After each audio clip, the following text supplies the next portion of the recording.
almost had you. I knew Welcome, you were trying everybody. to. Welcome, everybody, to the Dad Hat Chronicle Sports Show. My name is Ed, also known as the Dad Hat, and with me I got my good friends. Well, we're missing one. What's going on? He said he was going to be late, I guess. Whatever, bro. No one needs you here. Who's having Anyways, technical difficulties now? I had to be again. Same situation with his laptop is probably my guess. Yeah. Anyways, guys, thank you for joining us to the show. But before we continue, guys, I want to go over who our sponsor is, and our sponsor is. There he is. There it is. All Four Baseball Company, guys. National Head Day is coming. It is upon us. We will be here on Thursday with you. But I want you guys to know that here's some fun things that you guys can do. You can go on All Four Baseball Company. All right. He is having a sale. Okay. And he's having a sale on all of the hats. Okay. And then guess what? And I talked to him. I reached out. I was like, hey, listen, Logan, I like the sale. I'm going to push it. I'm going to let our people know that you have a sale going on for National Head Day. But I want to know, does the discount still apply? It does. We're that good. So you'll get the discount with the hat, right? With the National Hat Day. And on top of that, you'll still get your original discount. All right. So you get 50% off of your full purchase when you use code DADHAT. So make sure you guys use that when you buy a hat. That, especially the hat that you're wearing there, Mr. Donnie. Yeah, this is one of the others that I have. This is actually just the Dad Hat version of Sport local. Yeah, just local. It's got Old Fort Baseball Co. on the back. Nice, nice traditional Dad hat. In addition to the red one that I normally have in here, and I actually think I wore it recently. Correctamundo. It might be in the other room. There it is. So Sport make sure. It was for Thursday. That's okay. We're doing it today and tomorrow, or today and then. I like it. Good job. All right. I got more than Ed. I've got more than one shirt from him. They're comfortable. I've got a bunch. That's crazy. They are comfortable. They really I might go. I might even wear my one that's the Las. You can't really call them the Las Vegas A's. Just the Athletics. The Athletics green and gold. Athletics. I like it. So make sure you guys go on All Four Baseball Company. Like I said, okay, there is a QR code right there. Go ahead and scan that. You'll be able to go on there and just, hey, listen, go out there. Okay. Also, it's Sticker Club. All right. The Sticker Club is still going on. It is a monthly subscription, which is usually $6. However, because you guys are fans of the show, because you also fans of All Four, you are going to get it for $3. How? Well, I'm glad you asked. If you use code DHC, you're going to get it for $3 instead of $6. The material is absolutely wonderful with those stickers. They really are great, man. I got to put that one, the card one. I got to get the card. So just want to make sure that you guys do that. So, okay, there it is. You get the little card, QR code. They'll direct you to their website or wherever it is. Okay, so make sure you guys go ahead and do that. All right, cool beans, cool.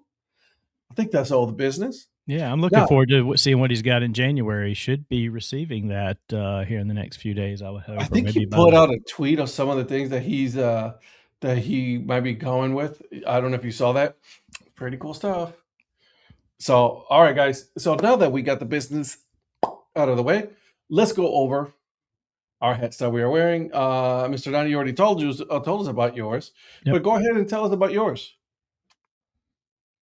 Mine? Anything else? You're drinking water. You're drinking beer. Yeah, I don't have a beer tonight. I'm trying to do good. Not necessarily a dry January, so to speak, but a much drier January. As best I can, so we'll see. I got you.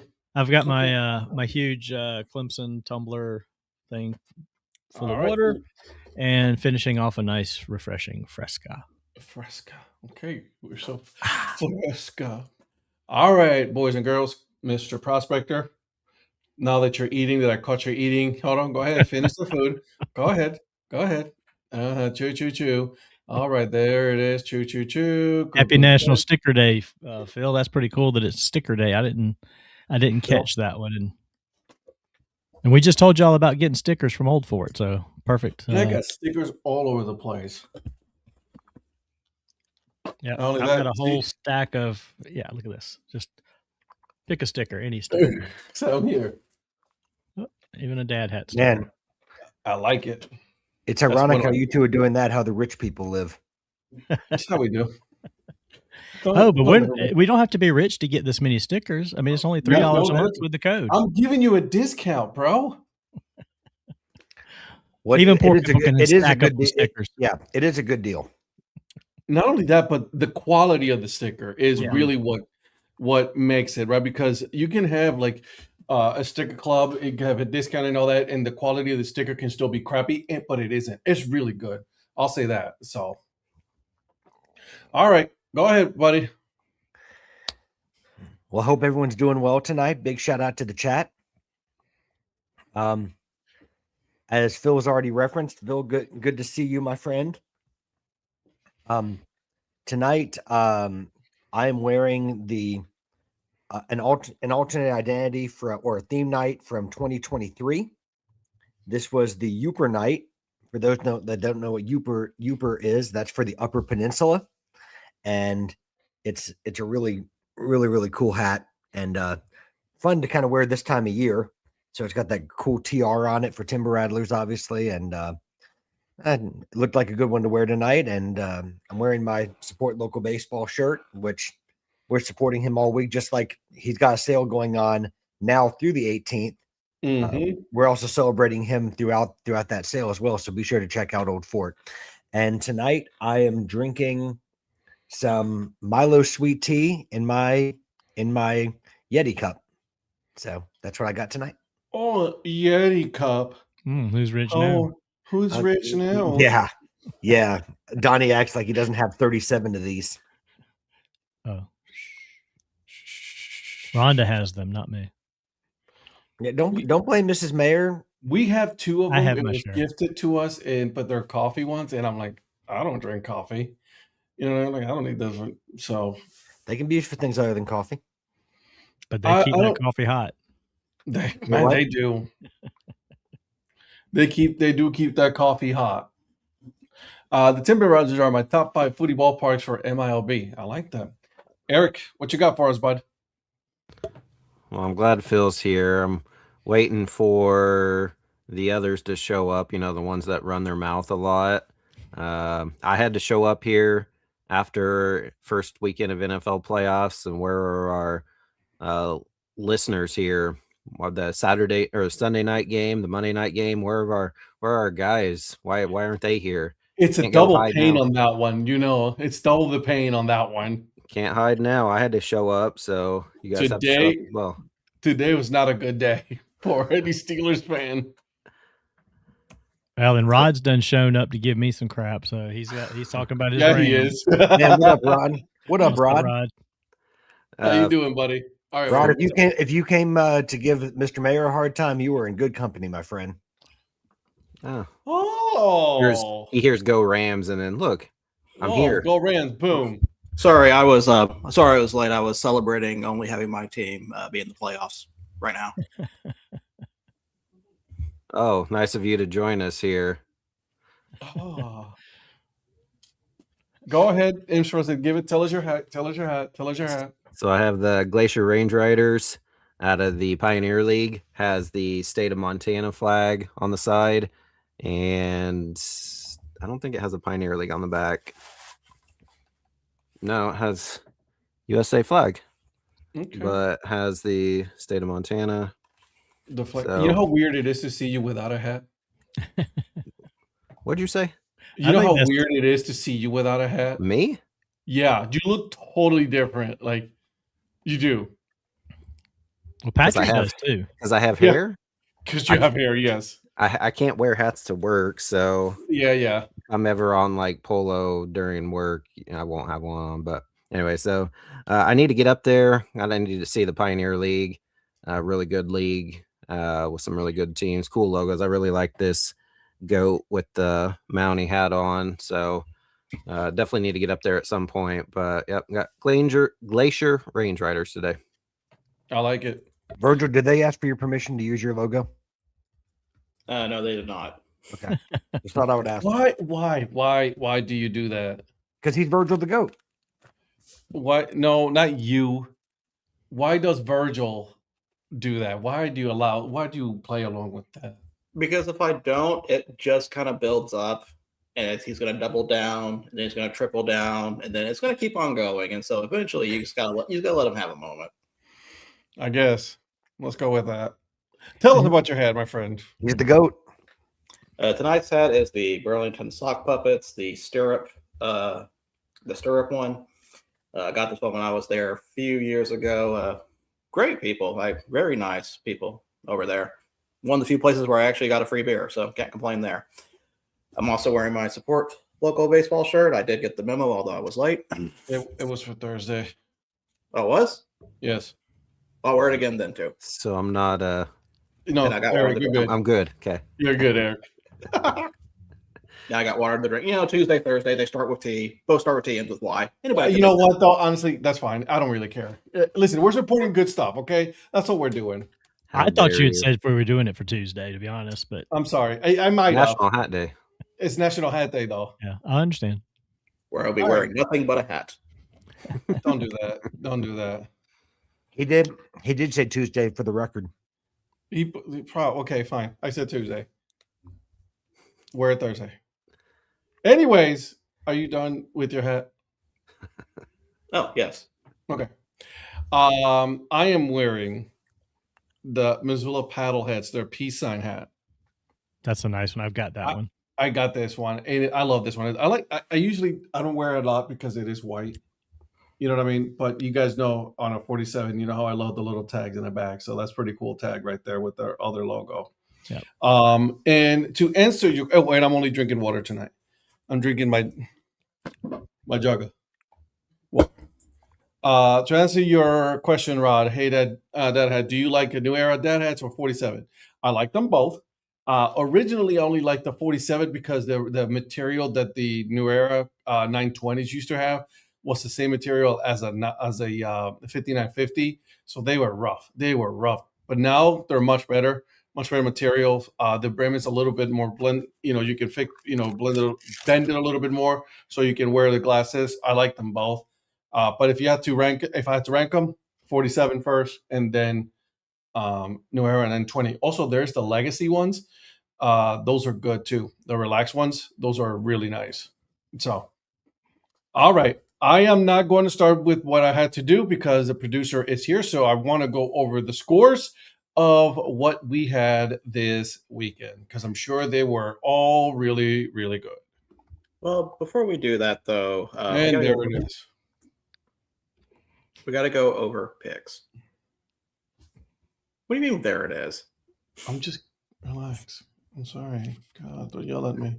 So, as you can imagine, with having 8 games to pick from, we have a 4-way tie for first place. Just shut up. No. Congratulations, Virgil. However, 2 people got their over-unders wrong. All right. And 2 people got theirs right. Ooh. So, the people that got it right are Ed and me. Shocker. No, that's Mr. Wichita over there. Yeah, you leave that to the guy right here, okay? Yeah. So I can't pick my own tiebreaker. That's just not fair. So the only way to decide it is by a wheel. With 2 names on That's it. hilarious. Yeah, so I'm going to build this wheel of names for 1 minute. Who finished? Who was the only one that? Who was the didn't odd finish? one out? I'll give you 3 guesses. Patrick. Yes. Well done. Haha. Finishing last again, baby. I don't even remember what my over under I was. don't remember what my picks were. So just like in fantasy, Eric and I are playing for third place now. At least you're playing for a place. So he's gonna spin the wheel with our names next. Yeah. See, I thought I had I'm like the Colts. I'm like the Colts and missed the playoffs. I thought I had the under on last night's game, and but I don't know. You have under on Green Bay, Chicago. Oh, Green Bay, Chicago. And what did I take?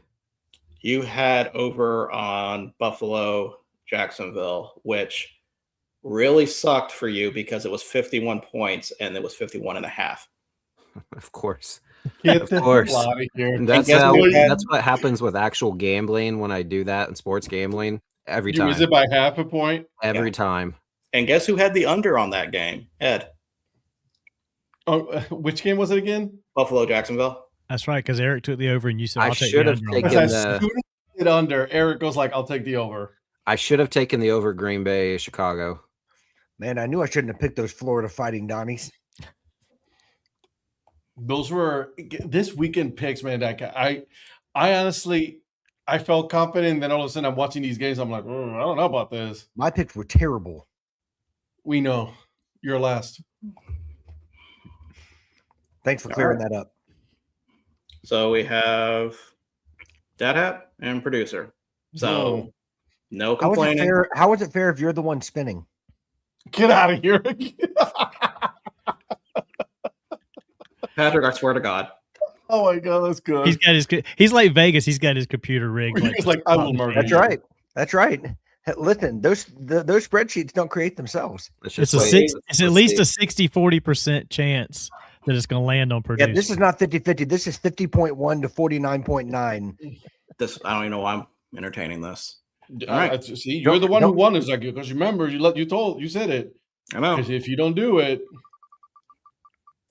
oh god. Oh, we should have gone longer than that. Oh well. He did. He rigged it to make sure Ed would win. He's like, I Thank can't you. win. I'm not going to win now. So, Yeah, I know, right? He couldn't win. all right, I'll take now a keep win it- though. He's trying to Now end. keep it- He's trying to end all speculation. Now put Donnie and I on Thank- there to see who gets third.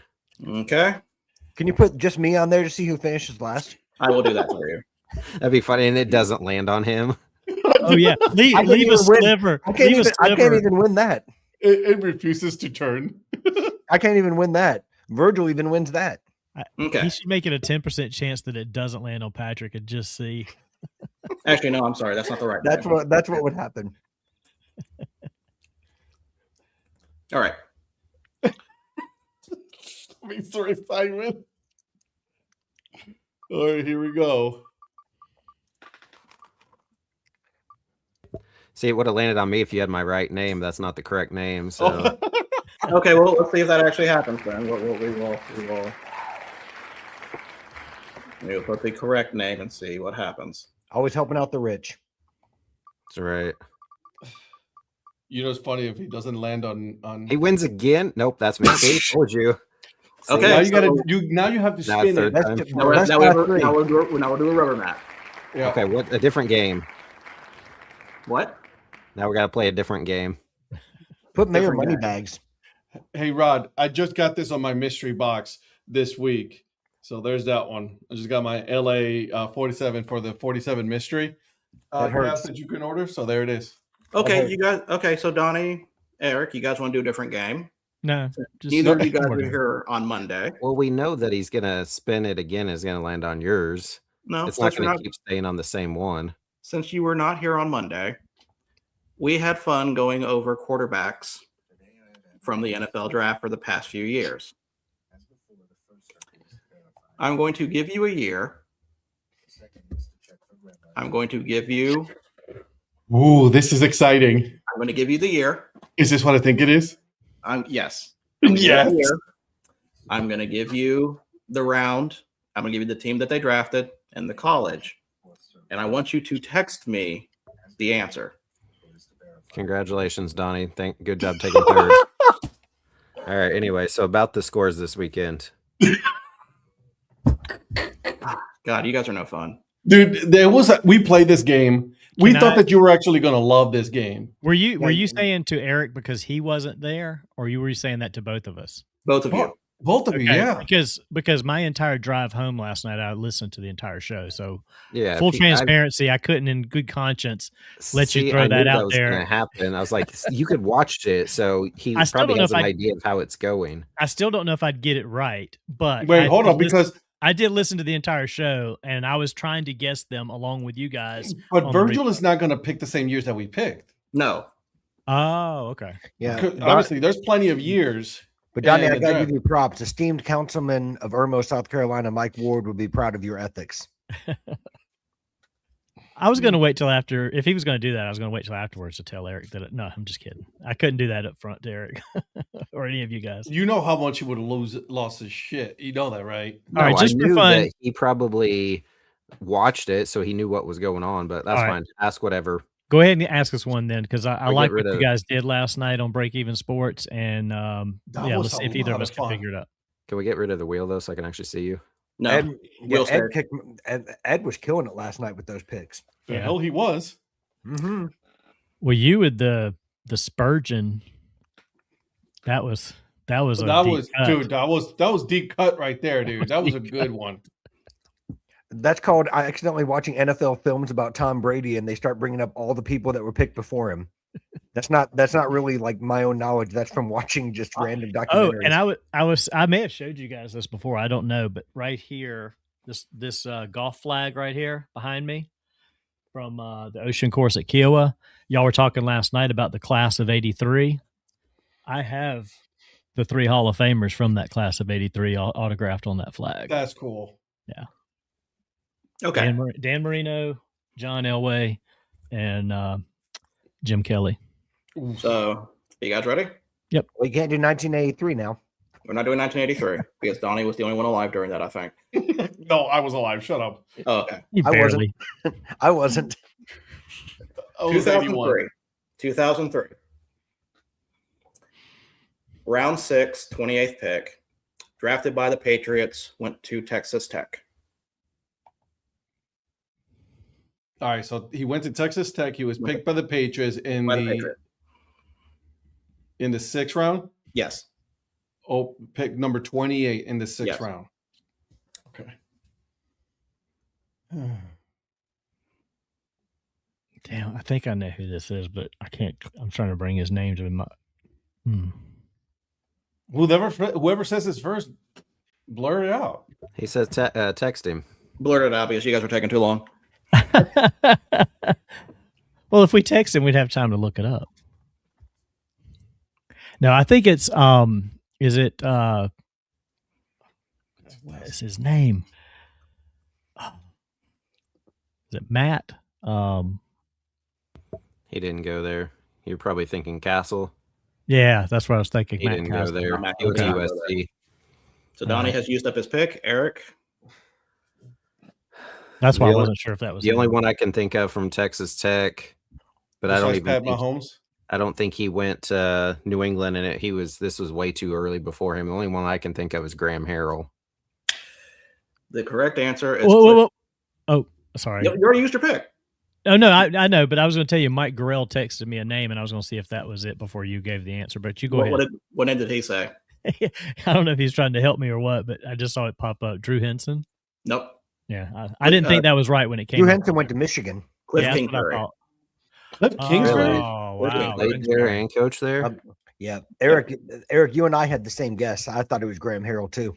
But I figured I don't know that he went to New England, and 2, I think he was later on. I think 2003 was early. He was probably 2010s-ish. But you and I was on that same wavelength with you. I was thinking Graham Harrell myself. I just couldn't remember. I couldn't remember his last name. I just couldn't remember Graham.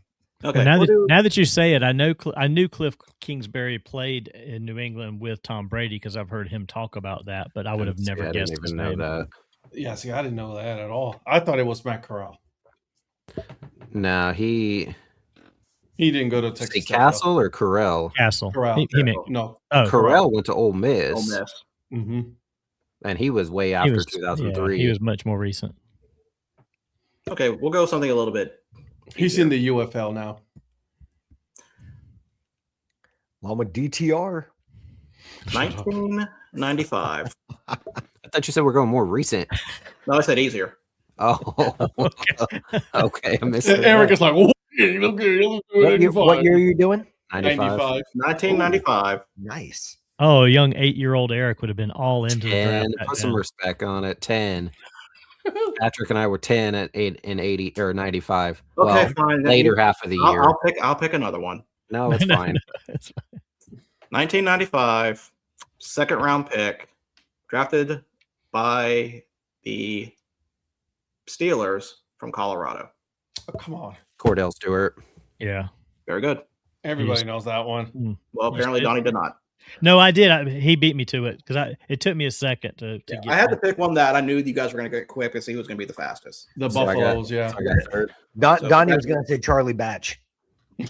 So Thursday, Hey, I I get the love third Charlie Batch. over. I almost went with Charlie Batch, by the way. I Did saw you that really? one, and I'm like, maybe not. Was Charlie Batch drafted by the Steelers? No, Batch was By the drafted Lions, right? by the Lions. Yeah.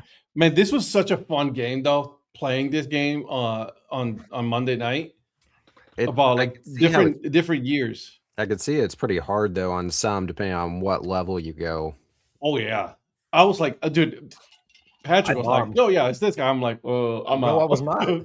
I said a lot of I don't knows. It was fun though. Like, and I said honestly, I said that was like Eric and Donnie would have a lot of fun with this because this is with having it with multiple people. This is where it gets fun. So, go ahead, Eric. I was just gonna say I don't want to drag it all out, but can we do like maybe 2 more? Well, we're going to say that for a little bit after the we're going to save that as we go through our other stuff first, and then we'll come back to this. Okay, cool. And we were going to go after that. Not for right now, but I thought about this today, and I started to text Virgil, and I'm like, he's got a lot to do. But with Mike Tomlin leaving, and a lot of it being that he hasn't really had a quarterback since Ben Roethlisberger, and they haven't won a playoff game in 10 years, I was curious, which quarterbacks did they pass on in the past 10 drafts? Too many. But I'd like good ones. I'd like to know who they because they were talking with Dan was talking with Coach Cower today, and I love Bill Cower. He's really a good interview. He was talking about how because Dan said the Steelers just they're too good to get a top draft pick quarterback. They have to find a guy, and he said, well, I think that's what they were trying to do with both Rudolph and with there was another one he named Pickett and Rudolph, and it didn't work out. But that was what their plan was. They had a plan in place that they thought those guys were going to be that guy, that mid-round or whatever. But anyway, I was just curious, who did they pass on in the past 10 drafts that is like balling right now that they could have potentially had? So you said the past 10 drafts. Okay, so let me start at 2015. Let me save you the trouble, Michael. There's a 0.000% chance that's going to happen. Freeman staying at Notre Dame, but good try. I don't know. A lot of teams are they're completely ignoring the fact that says let's run it again, and they are still reaching out to see. They're wasting their time. He's coming back. Have you seen these transfers we've got the last couple of days? All these 5-star. Congratulations. So Donnie, do you want?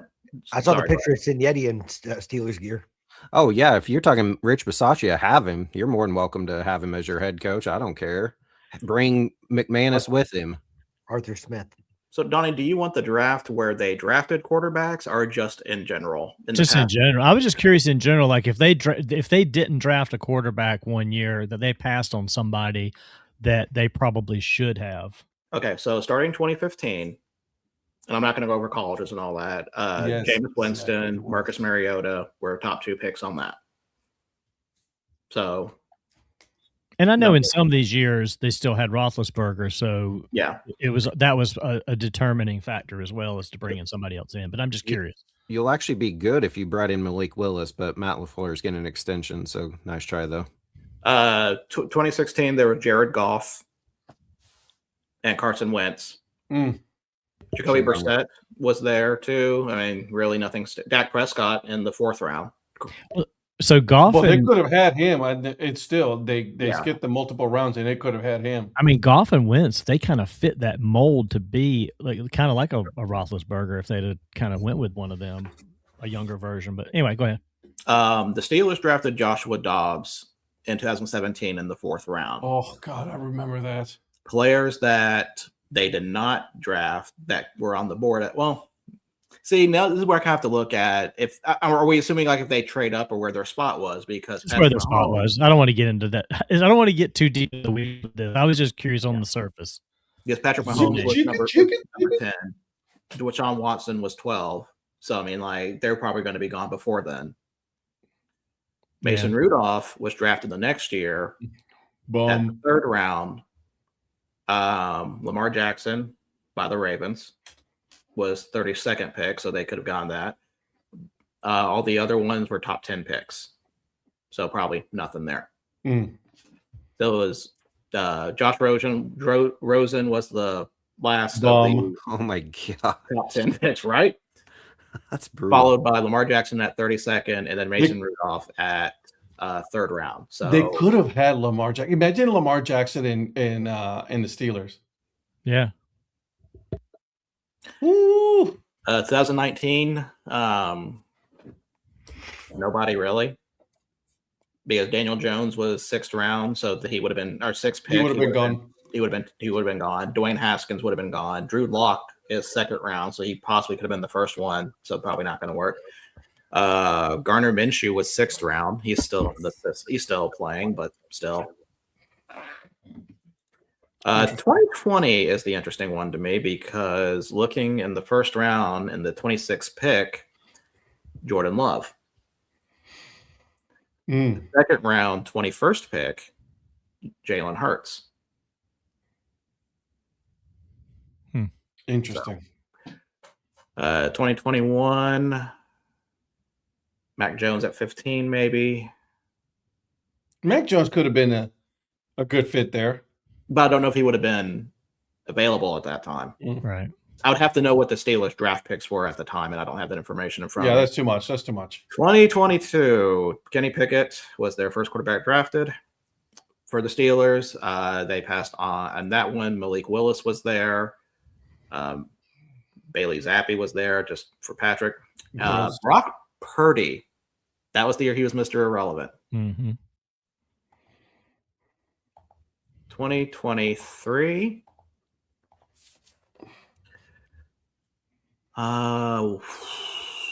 See, we're getting into really post. 2023. Probably, I would not say anybody that would have gone early because, like the first technically available one would have been Will Levis. Yeah. Ugh. Mr. Mayonnaise, Will Levis. Mm-hmm. I would have passed Mr. Mayonnaise, Will Levis. Yes. Same thing with 2024. The first really one that would have been truly available for the Saints would have been Spencer Rattler at the 5th round. Wow. 2024 is interesting because you have 6 quarterbacks go in the 1st round. And then, do you know when the next quarterback was drafted in 2024 after the 1st round? It was like 5th round. Yeah, I was gonna say I thought it was the 5th round. Yeah, and that was that Spencer Rattler or was it? Yeah, yeah. Okay. And then this year, Dart goes 25th. Tyler Shuck goes 2nd round, 8th pick. Keep going. Do you want me to say Sanders? There's 2 of them. They could have had both of them. Dylan Gabriel, Shadur Sanders. Mm-hmm. Riley Leonard's not bad yet, I don't think. They did draft Will Howard, and we did not see him. He didn't. Yeah, you didn't see it. However, I will say the Shadur Sanders would have fit that mold because they like a pocket quarterback in Pittsburgh, and he likes to throw it deep. So he would have been able to do that. And he plays kind of the same style as Roethlisberger, right? Because if he has so he'll start running, but he likes to stay in the pocket and throw the ball. So he would have been a good fit in Pittsburgh, which I'm a little I just don't know why they wouldn't do that. Well, and like I said, this circumstances each draft, was dictated by what their actual needs are and the situation where they were at with Roethlisberger. But I guess my ultimate like blue sky point is they don't always have a top 10 draft pick because of where they finish. But look at all the guys you named that were beyond the 1st round that they could have had in the bottom of the 1st round if their scouting was better. And they had decided, hey, we're going to take this guy at the bottom of the 1st round as a quarterback instead of waiting and waiting and waiting. But Mike, you're telling me that if Shadur Sanders helps you get that into the next 10, 15 years of football, that you're not going to take it because he's a Sanders? That's what he's saying, I think. Okay. And listen, and I'll say this because this morning I put it on Threads that I was like, all right, honest to God question. I wanted to know from Steelers fans. He isn't good. What are you talking about? I'm not even going to. But anyways, listen, I put it on Threads this morning. I wanted to know from Steelers fans today, how did they feel about the whole Rodgers thing? Right? Was Rodgers worth it? And then was a first round of the playoffs worth not rebuilding this team? That was my honest question. And I got to say, a lot of people it was a 50-50 thing. You know what I mean? And it was interesting to see that a lot of us are like, no, not worth it. A lot of them were like, nope, I hate him. I hate Rodgers. That we wish he would have never been picked up by us. Blah blah blah blah. So it was very interesting. So, Virgil, you already revealed what the solution is. Bailey Zappi. Bailey Zappi, like everything. Yes. Yep. And now we're about to find out from all these Steelers fans that wanted Mike Tomlin gone. The grass is not always greener on the other side, because Mike Tomlin is a Hall of Fame coach, and they were pushing for him to get out, and now he's out, and now you're all about to find out. I hope to God that you find the right answer, because if you don't, it's going to be a long winter for the Steelers. I think it would be hilarious if Tomlin takes one of the open jobs, gets in the playoffs next year, and wins a couple of playoff games with somebody else. They think he may sit out next year, and then the year after he'll be back with the new team, just like Peyton when the Saints had to trade him to Denver. Because they still retain his rights through 27, right? Yeah. Who was it that told me this? That the Steelers still own the rights of Mike Tomlin for another year. Yeah, 2 seasons. 2 seasons. Yeah. So whatever team picks him up has to pay the Steelers. Well, it's exactly like what happened with Sean Payton. Like when Sean Payton came back from the Saints, the Broncos had to pay a steep price to get Sean Payton. Now, if you ask them, is it worth it? With Mike Tomlin? Where they are now, no. Well, if you ask the Broncos, was it worth what they paid to get Sean Payton? Yeah, 100%. The answer's probably yes. Right. But I mean, that's why it was so curious as to what the Ravens did with John Harbaugh. I mean, they could have easily retained his rights, unless he just was ready to stay, and Bisciotti was just like, I just can't take this anymore. But well, look at it this way: if he sits out a year, that means he would be looking at none of these teams that have a coach right now. What teams left are in a position that next season's probably it for their coach if they don't do something. Because I'm not sure any of those teams are attractive either. Eric, an honest question: if they can come up with a new deal for LaFleur, but they have an early exit next year, would that put LaFleur back on the hot seat for you, or do you think he's pretty safe? I think, I don't know if we want to get into that quite yet, because we are going to wait till the games. Right, that can wait if we need to let it wait. I was just curious from your end. I think Ed Policy is going to make some changes this offseason that I think will hopefully take less off of LaFleur's plate. Let's just say that for now. Which might be a good idea. Anyways. Well, last thing, and I'll let it go. My Holsinger just said the Bengals, if Taylor doesn't get his crap together, to answer my question. I don't think he takes any coaching job in that same division ever, personally. Harbaugh, I can see him do that. Tomlin, because he was fired. Yeah. Right, by Baltimore. He didn't see that coming. So there would be a level of pettiness. I'm like, I got you, mother truckers. Right. Mike Tomlin, he stepped down. He would not do that. He would take it somewhere else. I think he would either go to the NFC or somewhere totally different division. Yep, I agree. That wouldn't play the Central very often. If you're Tampa Bay right now, not Central, the North. Sorry. If you're Tampa Bay right now, you kind of making some think. Are you kind of thinking long if you really want to keep your coach right now? Absolutely. You got John Harbaugh. You got some really good coaches out there that are looking to get him back in. You know, you got Brian Flores. You got Kingsbury. You got Mike Tomlin. You know what I mean? Even Stefanski. Like, you have to be really thinking hard. Like, dude, are you sure that we want to keep this dude here? So Mike Tomlin's essentially the next Cleveland Browns head coach, right? He is not. There's no way in hell he's coming to Cleveland. Not a chance in hell. So what teams that are not looking for a coach this year do you think would be looking for a coach next year? Because I don't think there's very many. The Colts. Okay. Because of Shane Steichen. I think Shane Steichen and Chris Ballard are really down to one more year. And I could see Carly Ursay-Gordon making a change if it doesn't go the way that they think it can. But I could see that one, but I could see somebody else jumping right into that job. What, into the Colts job? Yeah. Not Tomlin. He already lives in Indiana.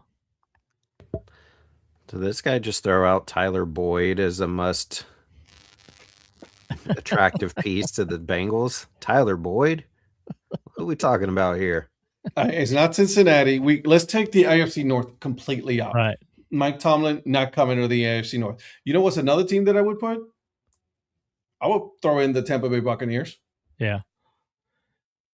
I mean, I think Cincinnati may be, to answer Mike's point, they may be looking for a coach. It's not going to be Tomlin. The Colts, I could see. Cowboys? Jerry's too loyal, and Schottenheimer's Jerry's too much of an idiot. He'll ride that one for a while. Jerry's is a dumbass when it comes to that. He's going to want all the power. He's going to want all of the control. And Mike Tomlin is not. No, dude. This is not how I do things. So he would not go there. I'm not saying these guys would go there, but the Jets. Dude, I was looking at that team. What about the Vikings?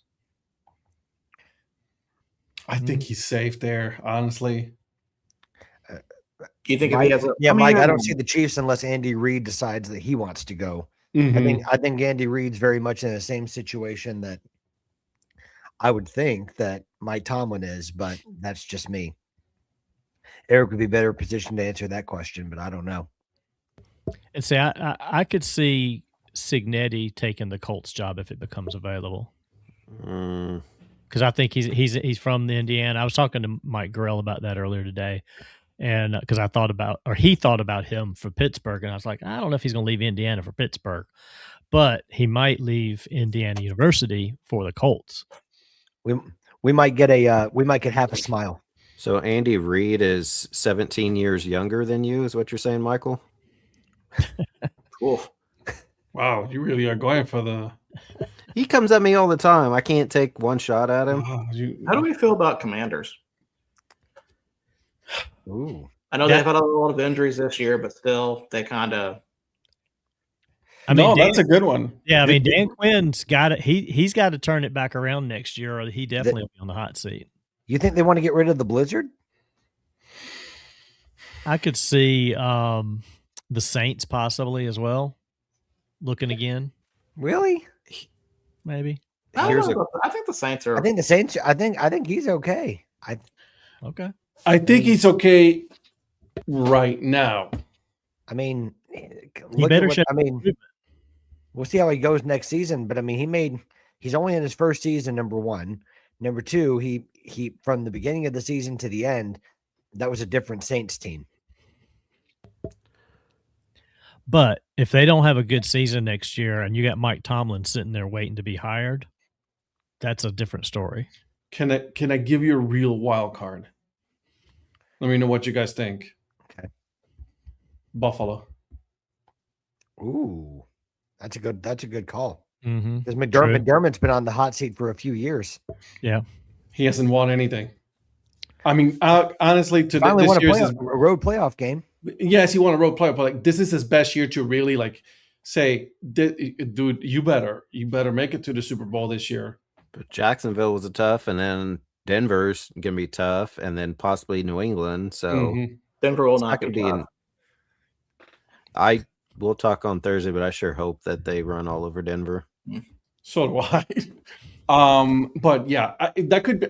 I would keep an eye out. Like if Mike Tomlin is going to say, "Hey, I'm going to take a year off," keep an eye out for Buffalo and be like, if things don't go the way that the Bills are, because remember, also the Bills are going to be getting a brand new stadium. They want this whole new excitement going on.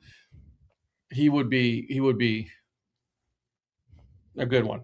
He obviously doesn't mind cold weather either. So he's been. What about Carolina? No. Yeah. You don't think so? I'm actually going to say that Carolina is safe with their head coach right now. Yeah, I think Canales is fine for right now. Yeah, Canales, you got to give him a couple more years with that. I feel like there's a coach we're kind of sleeping on that could possibly make a big move, and that'd be Marcus Freeman. Anyway, you say anyway and all that, like he's not leaving. How do you know not that? This year? Not this year. And he's not leaving next year either. How do you know that? Because he has everything he needs right now. I've got one for you. Eric's got back channel resources. Philadelphia Eagles. Every single head coach in college will be like, listen, if the NFL really could come call me and give me everything I wanted and the right position came available, the right team, of course they would take it. You cannot say he's not going to leave. So he's going to go to fail? Because how many coaches have been successful going from college to the NFL? What is the one common thing between every single head coach? I think the first one was their ego. Oh, their ego. They're going to think that they're the first one to really succeed in the NFL. Like, I'm going to do it. I'm going to win a Super Bowl. I'm going to be that head coach. Every single head coach does that.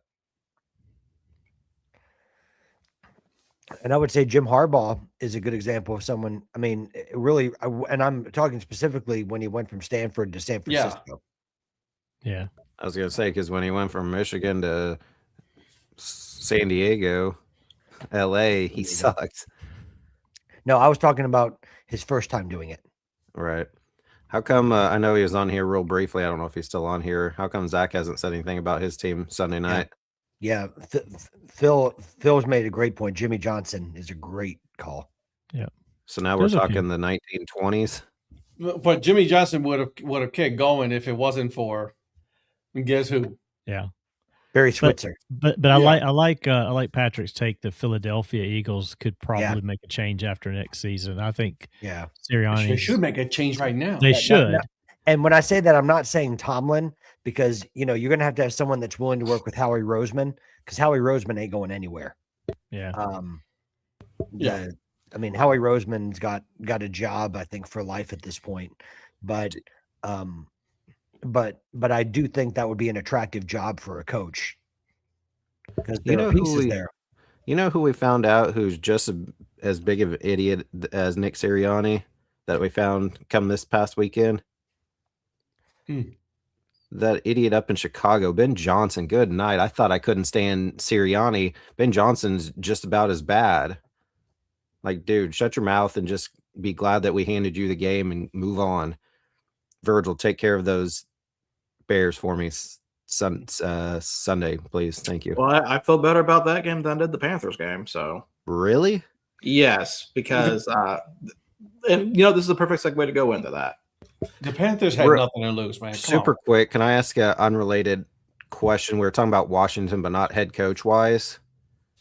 With the Commanders, with Daniels leading them to the NFC Championship last year, and then I know injuries and stuff this year, but is he going to be potentially like a CJ Stroud, who was good his first year and then sucked for a year or two and then was decent late in the season? Now, obviously, they're still in the playoffs. They won last night, but not because of him. Yeah. How did CJ Stroud play? Really, out of him. Was he terrible. Was he good? No, he's terrible. But no, do you think, because that was a complete almost 180 basically, where with Jaden Daniels and the Commanders, where they were in the NFC Championship 2 years ago, and then this year they were not good. Do you think he could potentially turn it around? Will it take him a year or two, or do you think he's not? I think he can turn it around, but we'll see. I mean, he's got to prove it. Right. Because he just reminds me a lot of CJ Stroud and how he was his first year versus now. I don't even think the Texans got to the AFC Championship, but at least they made the playoffs. And then is he only in his third year, Stroud, or is it fourth? So it's either 1 or 2 years that he wasn't good, and then they started out pretty bad this year. Now it has obviously been the defenses carried them, but they're in the playoffs going into the second round. So he was drafted in 2023. It's his fourth year because the Panthers are getting ready to pick up Bryce Young's fifth-year option, and he came in with Stroud. What a move for the Panthers. God, fuck. They don't have any choice right now. They don't have another quarterback. Now they are bringing Andy Dalton back, right? No, hell I no. hope not. I kind of Missed opportunity. Guys, to say it with me, game manager. From who? Well, Dalton? No. Oh, yeah. Oh God, yeah. He's yeah. Well, this is my take, like to Eric's GM point earlier about Jaden Daniels and a lot of these guys. A lot of these guys coming out of college, I mean, they don't have any experience. They get thrown in there that first year, and sometimes you get some success because of the coach you have, the plays you get, and nobody knows what you can do. And you kind of surprise everybody. Once they got tape on you, then things change. I think the way the systems work now with these guys coming out young like they are and getting I mean, your top draft pick, you got to start right away. You don't get time to sit and learn. I don't think any of these quarterbacks are going to look like they are going to look for their career until at least the fourth year minimum. Virgil, I'm going to throw this out there just for you right now, since you're coming in April. If you guys beat the Bears for me on Sunday, your first sex, money, murder is on me. Okay. We'll clip because I'm sure it'll be back out. Because weren't you here in April last year? Yeah, late March, early April. So I'm assuming it'll be back again because I think I showed you the list that's one of like the top non-core beers that Norton's does, and so it'll be back. I'm assuming in April. So if you take care of the Bears for me on Sunday, since we couldn't, then I'll get you your first when we go back to Norton's, and then Donnie will vouch. We got to take you to Hoppy Gnome. Absolutely. Yeah, I was kind of, since I realized I have a lot more time there now, I was looking at breweries I haven't been to, and Hopping Gnome is definitely top on my list. What was the name of that beer, Eric? It's called Sex, Money, Murder. It's a purple beer. I mean, when it's in the glass, it looks purple, but it's got pineapple. I don't think it has guava. I'd have to look it up. It's so good. It's only a seasonal from Norton's, but they have it all the time because it's like their top selling non-core beer. And Virgil had it, and he said that was probably one of his favorite beers that he's had. Because you asked about it that night we went there, and they were out of it, right? Yeah. Yeah, it's a sour goza. I'm trying to see if I can find pineapple, butterfly pea flower. So yeah, definitely. I didn't say guava. I didn't think there was guava in it. I don't think it's guava, but it's super good. I get that every time I can, but it comes. Can't imagine why you don't like pineapple or anything. When they pour it in a glass, you got your, obviously your glass is just this purple, kind of not dark purple, almost like not even a lavender. Is it like a purple haze? Well, it's not a hazy. It's not Donnie's nasty hazy IPAs, but. Oh, that's right. I can't drink those around you when I'm there. I gotta remember that. Correct. Look in the garbage. I heard there's a lot of it. Mm-hmm. Well, with that gone, since we have the true Panthers fan now, let's talk about the first game of the playoffs: Rams versus Panthers. Rams won 34-31. So, Eric, I told you that I feel more confident against the Bears than I did the Panthers. And the reason why is because while we were kind of dogging on the Panthers, they were kind of nationally, no one gave them a shot. They had the ultimate underdog role, and they played that very well, especially being in that hometown, that home environment. The fans showed up. That was packed. Like I said, that was a good crowd. Even after Puka gets like 2 touchdowns right away, I'm still thinking, no, they're going to come back, because remember, they beat the Rams already once. Yeah. Like, it's not like they haven't played them before. So, Stafford started out strong, and then kind of, I'm not going to say he fell apart at the end, because he did kind of pick back up, but I mean, he had a bad middle, because he was 8 for 8. He was 8 for 8 to start the game, and then he went 1 for. I know it was 1 for 9. It might have been 1 for 11. 1 for 11, I believe. Yeah, I think it was 1 for 11, and that's where we got back in it. And I mean, we had every chance. I mean, I went off on this yesterday morning. So if you want to go back and listen to Breakfast Takes from Monday morning, I really went through this game a lot.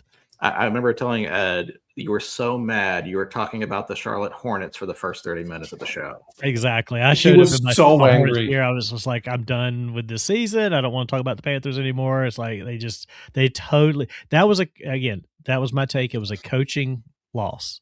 Coaches lost that game collectively. So angry. And that's not a knock specifically on Canales, because I think he's going to be a great coach for us. And the DC has even been considered for head coaching jobs. But collectively, they made a bad business decision in the last 2 minutes of that game. This is Influencer Senate here. So Sex Money Murder at Norton's is a vibrant purple pineapple forward sour goza with hints of vanilla bean, known for its juicy flavor and unique color from butterfly pea flower, offering a sweet, tangy, and creamy finish, which I prefer. It's at 7%. So, yeah. If you ever make it to Wichita somewhere in the spring, usually is when it comes out. You got to try it. It's really good. You get that beer with the creamy finish. Correct. And tangy. And sweet. So he likes it. He likes it creamy. I'm a little surprised at 7%.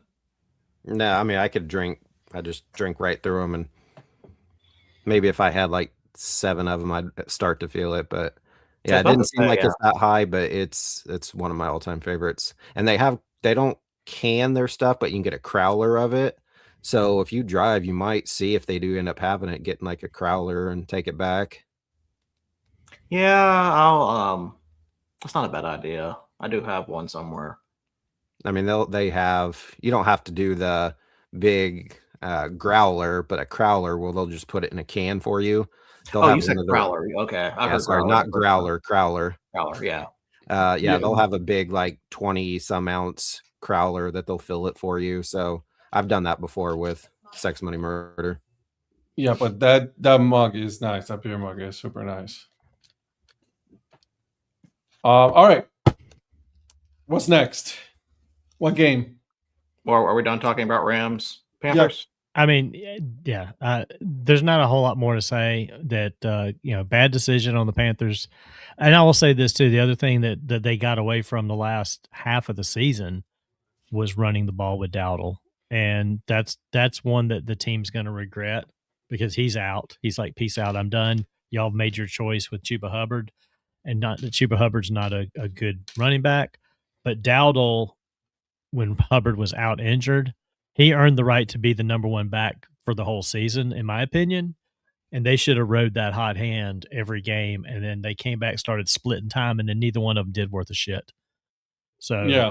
That's, again, bad collective coaching decisions between not running the ball with Dowdle a lot and the last 2 minutes of that game, because they could have won. They could have won that game. They should have won that game, but Rams pulled it together, and Stafford just kind of did what Stafford does with his veteran experience. So I'm done.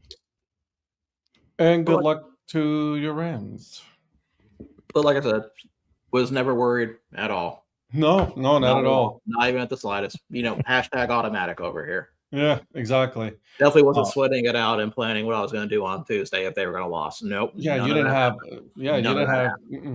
Why would you? No, of course not. Which is crazy. So I know you wouldn't have done anything like that. So the second game later on that night, Bears versus the Packers. The Bears win 31-27 after scoring 25 points in the fourth quarter after only being held to 6 through 3 quarters. Eric, take over. No, Patrick, you're good. Patrick can jump in. He can talk about the game. He knows what I'm going to say. I'm just kidding, Patrick. Well, apparently Caleb Williams is now a closer and Jordan Love is not.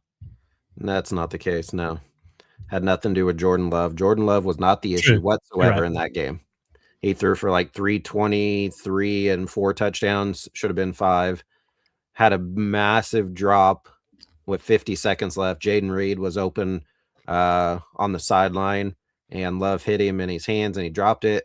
And then also one other right up the middle in between 3 guys. He put it right over the top for Watson, and Watson only went up for it with one hand instead of his second hand, and he possibly could have brought it down. He would have got, I think he knew he was about to get hit really hard, but if he caught it and then got hit, he would have been knocked into the end zone, and it would have been essentially a walk-off. They would have still had like, I don't know, 15 seconds left, but kicking. Oh, here we go. I tried telling you guys. Why didn't you put Donnie on by himself? Why do I have to be on myself? No, because you're the one who complains about the kicking. When Donnie does it, it sounds like he's almost sounds like very mean, and like I kind of worry about it. You're animated and it's fun. Touche. So let's just say we're probably going to get a new special teams not head coach, but special teams coordinator, because Rich Bisaccia is absolutely terrible. Our special teams has been garbage. We need to get rid of Brandon McManus. 7 points he cost us. Missed field goal, missed extra point. We lost a 4-point game, and he missed 7 points worth. Tried to tell you guys over and over and over again, get rid of kickers, get rid of the kicking game. No, we're just going to run him out there. I was sitting there watching the game with my brother, and he kicked the field goal with like no time left to end the first half, and they called timeout. And I said, it's done. He's going to miss this re-kick. He's going to miss it. Sure enough, he missed it right before the half. So instead of going up 21, we're still up only 18. And then I told my brother, this game is over. And sure enough, the game was over. Also, side note, I said this a while back, where if you have let's say a 15-yarder penalty on the defense for roughing the passer and a 5-yard offensive penalty, 15 and 5 do not offset. Those should not be offsetting penalties. Now let's talk about offsides. If you're offsides, unless you bump into a lineman, more than likely they're going to let the play go. The offense is going to hike it. They're going to throw a deep ball, see if they pick anything up. If they do, they'll decline the penalty, take it from there. If they don't, they'll accept the 5-yard penalty. Why then on false starts we just kill the play? Why on offsides do we let them play it out, but we don't let them play it out on a false start? Because if we did, which they should, and the defense stopped them, then they've gotten what they've needed. But if it's something where the defense doesn't do anything or whatever, 5 yards either way, obviously it wasn't the only reason why we lost, but it was 4th and 3. Caleb Williams had the hike go 20 yards behind him over his head. The ball game would have been over. They would have had to jump on it. We would have got the ball back and would have ran out the clock. Instead, they say their center moved the ball slightly forward and rocked ever so slightly forward. And then, false start, killed the play, moved him back 5 yards, 4th and 8. He makes an absolutely ridiculous play to I think it was Roma Doomsday up the sideline in between 4 Packers, which I don't know why no one on the Packers could have knocked that down. There is no reason whatsoever they shouldn't have knocked that down. But I think if you let it play out on offsides for the offense's possible benefit, you should do the same for the defense on a false start. Let them play out. And if the defense can't do what they need to, then obviously they can decline it and say back up 5 yards. But if they make a stop, or in this case, the ball would have gone well over his head, we would have been able to get maybe not even jumped on the ball, but if Williams would have got it, we would have, touched him and he would have been down and we would have the ball and could have ran it out. So that's it. But I already called it. I knew they were going to lose. As a Packers fan, you knew as soon as he missed the kick that it was over. Just a matter of time. Patrick said, "Oh, you guys are still winning." And right after that, we went down. They took the lead. Said, "See, I told you so." So try to tell you guys. Man, I can't believe all this happened because of a mug. Yep, sure did. Yeah, so those that weren't in our obviously our group chat, so we don't wear Green Bay apparel on game day. No shirts, no shorts, no hats, nothing. My wife, unbeknownst to me, decides to drink out of the Green Bay Packers coffee mug that Donnie was so kind to send a couple years ago on game day. And I said that morning, and I'm pretty sure I sent a polo to you guys saying, great, now we're going to lose, because she had Green Bay apparel, not obviously clothes, but something she drank out of that morning. And I said, we're going to lose because of her, and I'm blaming her. And sure enough, we lost because she drank out of that mug. Also, my brother wore a Packers hat and a Packers t-shirt that day, and I said, we're going to lose because of you. Now, can you wear Packers gear? No, I do Oh, not. you don't wear Packers gear for your and pull for them? Not on game days, no. If I'm at the game in person, I will wear gear. If it's at the house, if it's at a sports bar, I do not wear KU, Wichita State, Notre Dame, Green Bay, any of those. I do not wear that on game day because it's bad luck. If I do, which happens occasionally, they'll lose. Guaranteed. Wow, your station runs deep, because I wear Panthers gear on game day. I wear Clemson gear on game day. Unless I'm there in person at the stadium, I will not wear my team's gear on game day. Nothing. No jacket, no hoodie, no shirt, no hat, no shorts, nothing. No socks, no underwear. So you wear nothing? Like you just wear nothing on game day? No, I just wear stuff like this. I thought you said no hat, no shirt, no underwear. My team. Birthday suit. Nothing. Oh, okay. Okay. I thought so that's truly superstition there.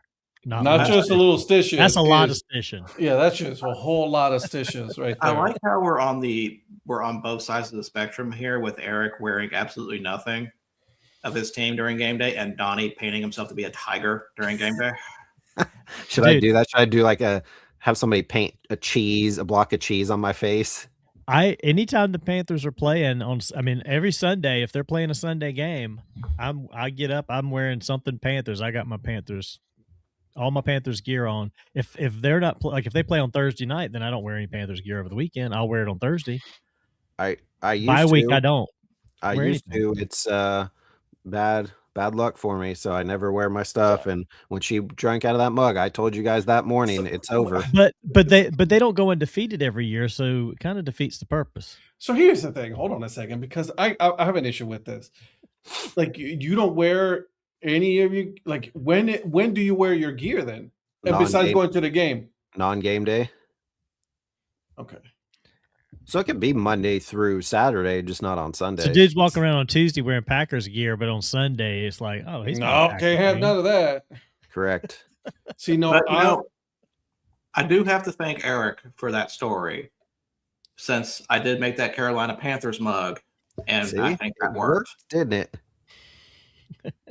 So yeah, Virgil created his own Carolina Panthers mug to jinx the Panthers, and it worked, and the Rams won. So see, I'm telling you, it's a thing. And he said, obviously, I don't think he did it, but he said, "Oh yeah, sorry, I'm drinking out of my KU mug," and then they got beat the other day, and then now they're getting ready to play the number 2 and undefeated team in the country, Iowa State, at home. So it's probably another Big 12 loss tonight. So I single-handedly was the reason why Kansas lost this weekend. Correct. I cannot in good conscience. I can't believe that. I can't, because there's people that go to bars and wear their own teams. That's other people. It may be fine for them. It's just for me. You could do whatever you want. You can wear Cleveland on Sundays, but for me, why is Shannon not allowed to? Right. If it's just you, why can't it's not she her do team? It? My family related close. Okay, you can't be moving the goalpost. It went from just you to your family, and now you can't be moving the goalpost. We're as close as I will side with Eric on the fact that if they're not fans of the team, they've got no business using or wearing any of the gear. That's Shannon can wear her Kansas City gear on Sunday all she wants. She does, and Joe can wear his Raider stuff. My brother wears. I love how you're ordering people around to wear what they should and shouldn't wear. I'm just saying it's acceptable. To support me. He doesn't hate the Packers. It's just not his team, but see, Eric's just crazy because that's just nuts. That's that's nuts, bro. Even if it's just a socks, like a pair of KU socks that I'll wear on their basketball game day. Like if I had a pair of KU socks on right now, they for sure would lose this game. Now they're probably still going to lose just because it's number 2 team in the country, but it's a thing. Yeah. Let's just say, and I understand what Lynn's saying, they should never lose, but it's not obviously every single, but it's way too often for me to even risk it. Bro, I would wear any, I don't care. Now here's I've done this. All right. So I've done this because I've been pissed. if I should know better because the Browns always lose. But if I'm wearing a Browns shirt or a hat or anything like that, and they're getting their ass handed to them, I'll take it off and I keep going and do other things. But it's not like I'm like, nope, I can't wear that because they still could win. And like I know we're superstitious, but there's certain things that you're just like, come on, bro. Yeah. Virgil, so do the Rams upturn in form have anything to do with when they were redubbed the Valiant Virgils? I mean, I think the first week you did that, they lost to San Francisco after giving up. It doesn't happen immediately. It's one of those things that it takes a little time. But Eric, whose gear you can wear that can circumvent the Packers issue? Ladies and gentlemen, welcome to Gottlieb Watch. He hated whenever I interject. By the way, make sure you drink out of your Bears mug on Sunday. Oh, I've got my markers ready. I'm prepared. Good. So welcome to Gottlieb Watch as I chronicle Doug Gottlieb's road to 10 wins. We are currently at 6. The last week they won their game. And this is post-radio show. This is post-radio show. So we are now in the PR era, the post-radio era. So Friday's game was against the IU-ND Jaguars, of course, formerly IUPUI. IUPUI, let's go, baby. This was at the Resch Center. So it was a home game. Their current record is 4-13. They already played this year, and Green Bay won at the Jungle. So they've already beat them once. And Green Bay was a 7.5-point favorite. So my question to you folks, did Green Bay win this game? Yes. Yes. Yes. No. Ed, you're always going to say no, aren't you? Yep. Okay. I'm not going to ask if they covered. So, of course, they won this game. So that is now 7 wins. Can you go back a slide? Uh-oh, did I screw up something? That was the exact same result from the last game? Yes. I thought maybe you just typed it again, but they truly won by the exact same score? Yeah. Nice. That's outstanding. At least it's what I'm going to say because that's consistency right there. I was like, maybe they did. I just saw that score on the previous slide. I'm like, wait a minute. So they played Sunday also against the Northern Kentucky Norse. So this is another home game. This team is currently 13-5. Last year's record was 17-16. They're usually a pretty good Horizon League team. Mm-hmm. They've made it to the tournament before. Team. So Northern Kentucky was a road favorite at 4.5. So did Doug Gottlieb win this game? No, he can't beat a Norse god. No. Donnie. I normally don't have to go out of my way to see results, but I unfortunately saw the result of this game somehow weirdly on social media, so I'm recusing myself from this. It's okay to admit that I've inspired you guys to look up Green Bay results. I do not even have to avoid it. And I don't see these scores. And somehow somebody posted something about this game, and I don't know why it showed up on my timeline. I'm like, damn it. That's what exactly like last week when I said that I knew the result because it happened the same way, Donnie. I don't search it out, but somebody posted something about that last week's game. I forgot who it was against, but so the answer, yes, they won. Now, with this one, they almost blew this game. They had a decent, about 15-point lead into this game, and they almost lost this one. They lost a game early. Remember when they had the chair throw when Gottlieb had the chair throwing? They blew a 15-point lead in that game. This one, luckily, was able to avoid it. So we are at 8 wins. So 2 away from 10. And also, guess who's in second place in the Horizon League right now? That is Green Bay. Whatever, bro. What do we do once they get to 10? The series is just over. I stop. I just follow it by myself. I'll be happy. Yeah, I'll follow it by myself until they make the NCAA tournament. Then we'll have a tournament edition. After the next 2 games, they're going to win, Ed. So it'll be over soon. Don't worry. So probably by this Thursday next week, they'll be done. Oh, the Vikings. Yep. Next game will be Cleveland State. I almost went to Cleveland State. and that will be Thursday. So that will be a live. Cleveland's not a state. Yeah. I can't wait to see if Doug Gottlieb makes it into 2 tournaments come March. I hate those annoying people who, Wichita's not a state. Cleveland's not a state. School, you numbnuts. Right. That's why every time people are like, Wichita's not a state. Congratulations. No kidding, losers. Hey, by the way, okay, I'm sorry. Go ahead, finish. No, we're done. Okay, so guys, I had negotiations here in the Rivera household. Had some negotiations. Okay, I'm allowed to buy some hats on National Hat Day. I was going to ask you, I haven't seen many yet. Not many, but I am allowed to buy 3. Nice. So I thought you were getting ready to say that you were in negotiations because she was going to shut down the wheel of dad hats because that was going to lead to a lot of more hats. Shut up. No one knows that. Okay. But it's once a week with a wheel. Okay. Calm down. And then 2 is 3 on the same day. So that's different. Okay. That's different. Well, what's the full transaction? That's what I want to know. If you worry about it. Don't worry about it. You get 3 hats. Don't worry about it. That's how we go. He has a second daughter. Nope. That fabric has been shut down, bro. No, well, never mind. That's too easy. Nope. Snip, snip, baby. No, I ain't doing none of that. Eric, remember what he said prior to that. So I'm happy to report Ed is getting 3 hats on National Hat Day. I don't know what hats are going to be. I'm probably going to end up getting one of the USPBL hats. Mm-hmm. So that's marked one of those. I try to look for diamond hoppers in the new era. They don't have a diamond hoppers in the new era. They only have. Well, they did at one point. Did they sell out? They don't have my size. Oh, okay. Yes, which is the 7 3/8 in that one. And so I'm looking. I'm going to see what they have. Because I haven't seen too much. I may have to reach out to the guy over there to see if they're going to restock that. Yeah. I really want to make it to that ballpark because I mean, Eric, remember we were talking about it with Kelly on last episode, and he says like it's a nice ballpark. You definitely should go. And the fact that there's like the whole league isn't just that ballpark is kind of cool. So that's a whole different kind of league.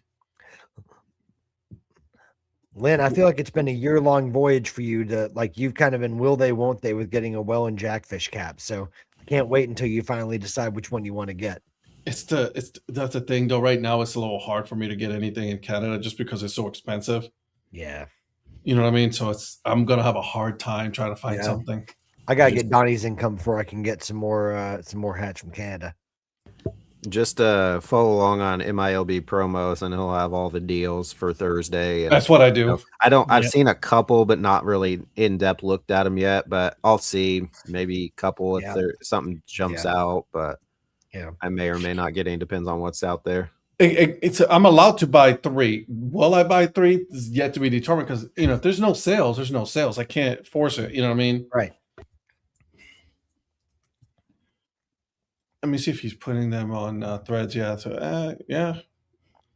not a whole lot. I think I finally picked one last time. Oh, that's right. I remember that, Lynn. I remember when you got the gold ice hat. Lynn, that's funny. Those 2 teams she mentioned. Stay tuned here in the next few weeks. Oh, nice. Imagine that. A way above average podcast with more way above average guests. Shocker. See, I'm thinking of getting a couple of hats from Old Fort and use the double dip of our discounts. So what's the over under on how many hats Donnie gets on National Hat Day? Are we setting one? The over under. I can tell you right now, the over under is 1. I said, are we setting the line at 15? He just got like 26 Christmas hats, so. That matters. He's probably. I'm gonna set that line at 15. Speaking of Eric, but Sandlot Goods has some sales on Wichita State hats. Oh yeah. Mm-hmm. So just so you know. Oh wow. Lynn saying the new grasshopper cocktail hat from Beloit, or maybe the Hickory Dickory Docks. Yeah, I'm with you, Ed. Yeah, it's a miss for me. I'm sorry. But yeah, they're the Sunlight Goods are having a sale for all of that. So I saw that, and I was going to text you. And I totally forgot all about it. Donnie, they got some. I don't know if you have some, but they got the Baccarat Giants, the one that's white and black. That one is on sale. Yeah. You talking about Sandlot? Mm-hmm. Yeah, I'm gonna be looking out to see if Justin and the Fish Sticks are having any kind of sale. Oh, that would be a good one. Virgil, I'm watching. Oh, I'm not buying any hats this year. I kind of want to get me the Virgil. the I'm watching. Oh, okay. Ooh, they got that Baccarat Giants for $14.97. I told you, dude. I got it on that one, and then the 1924 Monarchs World Series Dad Hat is there for $17. The year Donnie was born, $14.97. I thought it was 13. Is that BC or AD? They do, Eric. They have a really nice KC in Royals color hat. That's nice. Flat bill hat. That you would like that one. So I would go in there, take a look. Ton of look. They got a Jayhawks Dad Hat for $9.97 there for you, Eric. Mm-hmm. Well, don't buy it, Donnie. You can't wear their gear. Which is the KC one, Ed? The baby blue top with a blue brim. It has K and then C on that side. Do they have any Kansas State gear? It's not the. Here. Is it the one that says Saturday Blues Vintage Flat Bill? Let me see. I'm the Tritone? Right, or are you looking at a different one? No, it's not Tritone. In case they don't, Virgil, I got you. Which one are you talking about, Ed? Yeah, wait, guys. I didn't hear what you said. I said, hold on. How's that? Ooh, Spirit of the North. All right, so we'll start up here. Look, they got this Monarchs hat on sale. Oh, look at that. Okay, $19.99. The little pennant right there for $10. They got some Arlington Renegades. Right there. The UFL. Ed's back spending people's money. I am. There's the Baccarat Giants, Donnie. Yep. I have that on my cart. Is that Burt Bacharach? Yes. Okay. Then we got the Stallions, Birmingham Stallions. Boulevard Quirk. Nice. So there's that one, $19.99. They got some Emporia State. Emporia State, about an hour 15-ish, hour and a half from Wichita. This is a DC Defenders Dad Hat right there for $10. The XFL team? Yeah. Then you got the Houston Roughnecks, RIP. Then we got some Iowa. Lynn, Iowa. Hawkeyes. Hawkeyes. Okay. Don't look at those. Those are not ugly. Kansas City Canvas won. The Chiefs. I wish I would have gotten that one. I did. I've got that one. That's a nice one. Yep. Kansas City Neighborhoods Flat Bill. Kansas. Oh, there's a Kansas State hat. Disgusting. I am also going to be getting this right here, this T-shirt. I need to know more about them. I've heard the name, but I don't know anything about them. Was that a home hat? Yep. Home for Kansas City. Look, the Current. KC Current. I was gonna say there's there's one that's the 1912 KU Jayhawk Dad Hat. That one, if I was a Kansas City Jayhawk fan, that one I would have to have. That is a cool ass logo on there. I don't know about the KC Pioneers. Do you guys know anything about that one? Mm-mm. I gotta look at more of that. Okay, so that's the light denim one right there. Keep going. There's one that's going to come up here in a minute. I think I was thinking you were talking about. I was thinking about this one right here. Okay, keep going. I think there's another one. Ooh, Kansas State. Gross. Oh, I know which one you're talking about. It's right here. Where is it? Northern Iowa. I saw a Mizzou hat too. Billikens. Billikens.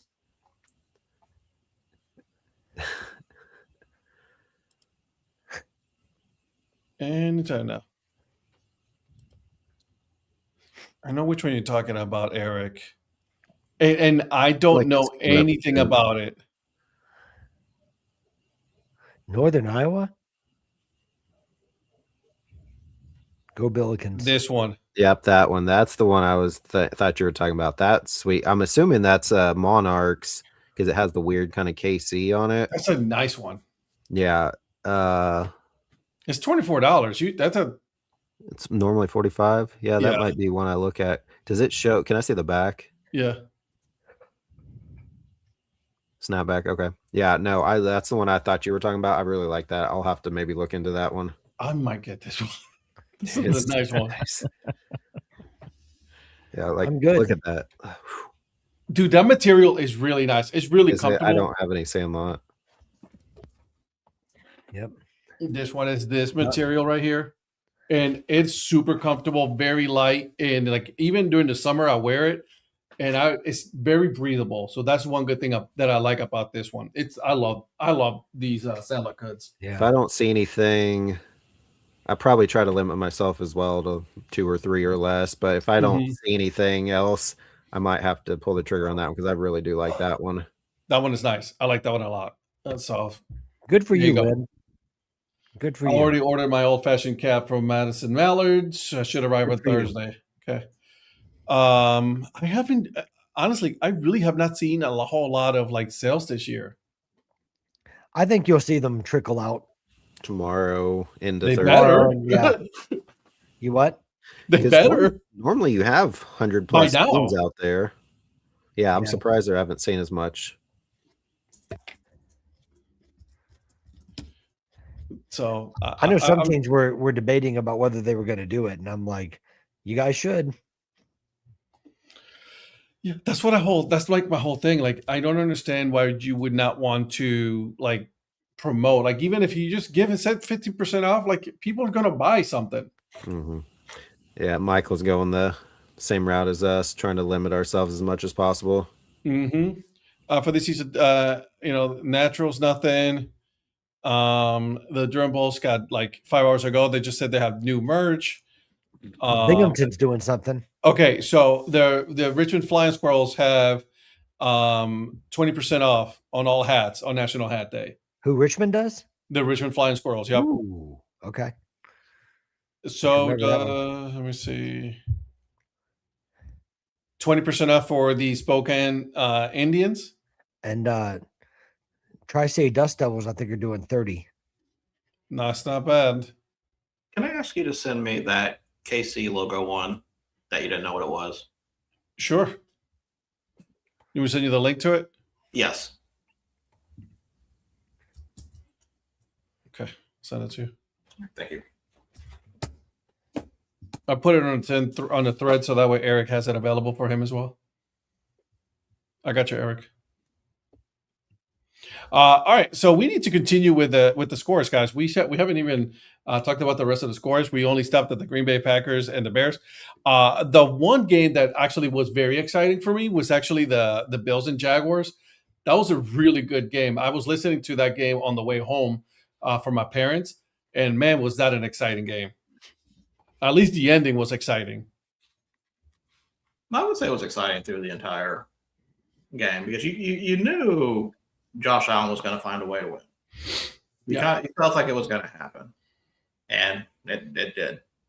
Off a 50 push or whatever. I don't remember. It felt like he was going on forever. Dude, right?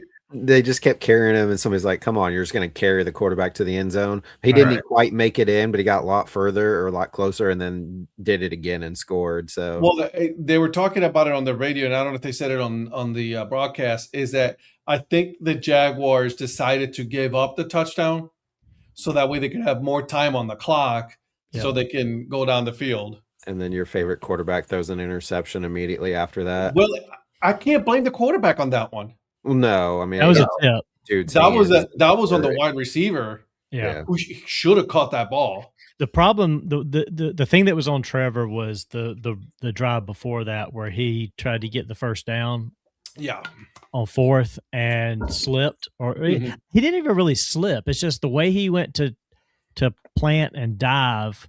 Like, dude, you got to stay upright on your feet or go straight ahead instead of trying to go down the line like that. But plays like that to me are that if you're not going to just do what the Bills did and push Josh, for a yard or two, that's what your running back's for. That's what he's paid to do. Give it to the running back.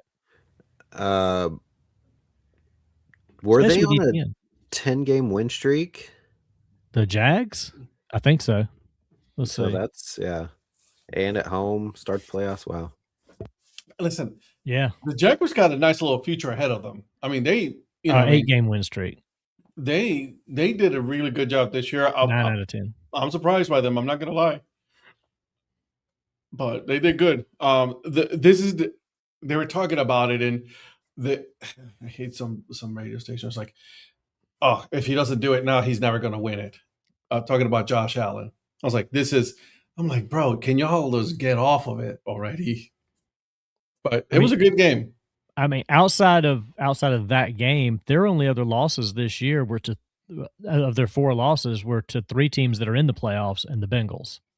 They lost to the Bengals in the second week of the season in a 4-point game, but then they lost to the Seahawks and Rams back to back, and then they lost to the Texans. They lost to some really good teams right there. Yeah, and outside of the Rams game, they lost that one 35-7. Everything else was like 36-29 loss, 20-12 loss, and 31-27. So I mean, they were in all these games too. So this is the opposite of what the Broncos are, because the Broncos really haven't beaten anybody, and then the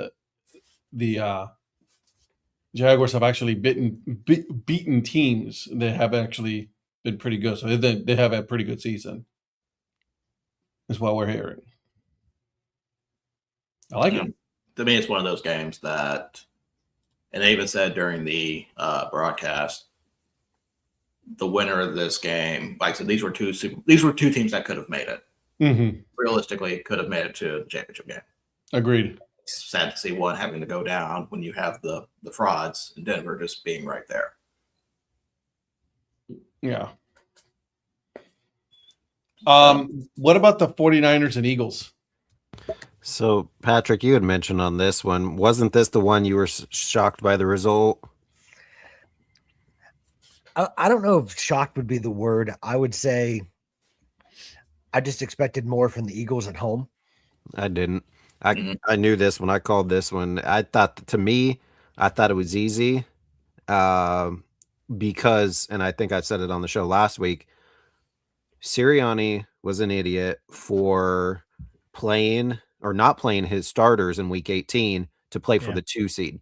Because if they were the 2 seed, they would have hosted Green Bay, and Green Bay has struggled the last 2 or 3 years, losing like 3 games, both in the regular season and then one in the playoffs last year. And so I think they had Green Bay's number, and I think they would have been better off playing Green Bay. I thought San Francisco, outside of that terrible loss to the Seahawks where they scored 3 points, I thought that was an anomaly. I thought they'd been playing better. Now it sucks. Obviously, they lost Kittle super quick right after he came back from one injury and then got hurt and it's done Achilles. Now. But I knew that. And then if they would have won that game, then they would have had to have gone to Chicago instead of being able to host, Chicago or whoever would have been in that instance. So to me, I thought it was something that he made a mistake, and I knew they were going to pay for it. So I had picked the 49ers because of that. You and me, we discussed this. We agree. It's like, you should have gone all the way to the end of the season, and it bit you in the ass. It wasn't so much the Eagles team that I was, going for. I was thinking of the home field advantage because next to the Bills, the Philadelphia had like the second best home playoff percentage, like the home playoff record in the last 5 years or whatever it was. So I was going for that. I'm not surprised that they lost because, they've been, in your words, Eric, they've been terrible on offense. I thought the last half of the season, they just have not been going in the right direction. Yeah. So, but I was hoping their defense would give them a chance to stay in it. Is that coaching? Because we're talking about this, right? Is that a Sirianni thing? Also, AJ Brown has not been helping matters. Well, Kevin Patullo, their offensive coordinator, was let go today. He was. He was. So I think it's a Sirianni issue. I think it's a Kevin Patullo issue. Something was just not jiving. Jalen Hurts pulled a Lamar Jackson after that game when he was like, it's too soon to talk about that, which, is similar to like Lamar Jackson talking about John Harbaugh. It's like, like you can argue, is it too soon after a game, but there certainly wasn't a vote of confidence. It wasn't from Jalen Hurts on Kevin Patullo. So that the Eagles were going to do something, and it probably wasn't going to be Sirianni. It was probably going to be Patullo. So but you're right, Eric. They've been terrible on offense for most of the season, if not, because they lost some big players on the offensive line, and that offense just hasn't been the same. Yeah, no, I kind of saw that one coming. Now I know he's not Kittle, but I thought Tongus, whatever, is a good serviceable backup. And last week or the week, no, it wouldn't have been that 2 weeks ago, he had a really big game filling in for Kittle. So, I mean, I know they're losing a little bit with him, but that pass that Jennings had to Christian McCaffrey, where he kind of caught it over his shoulder or whatever for that touchdown and everything. So Juwan Jennings was a 4-star quarterback coming out of high school. Was he? Okay. Yeah. So I thought that it didn't, I figured the 49ers, but I watched that game and I thought it was a good game for the most part. But I had a feeling the 49ers would pull it out. All that shit talking from AJ Brown, like they don't get me the ball. They don't get me the ball. I need you to get me the ball and all this other stuff. And then when they get you the ball, you're Butterfingers, bro. Like if you're going to do that, dude, catch the ball. They're giving it to you. And so that one I'm a little baffled about. So whatever. And I just signed up for text alerts from Sandlot Goods. Yeah, so they've already sent 3 texts. You're ready to go, baby. They're like, "Ooh, we got a new one. Got one on the line." Yeah, listen, be careful because he got me on yard ball, and now they email me all the time. Thanks a lot, Ed. You're welcome. You're welcome.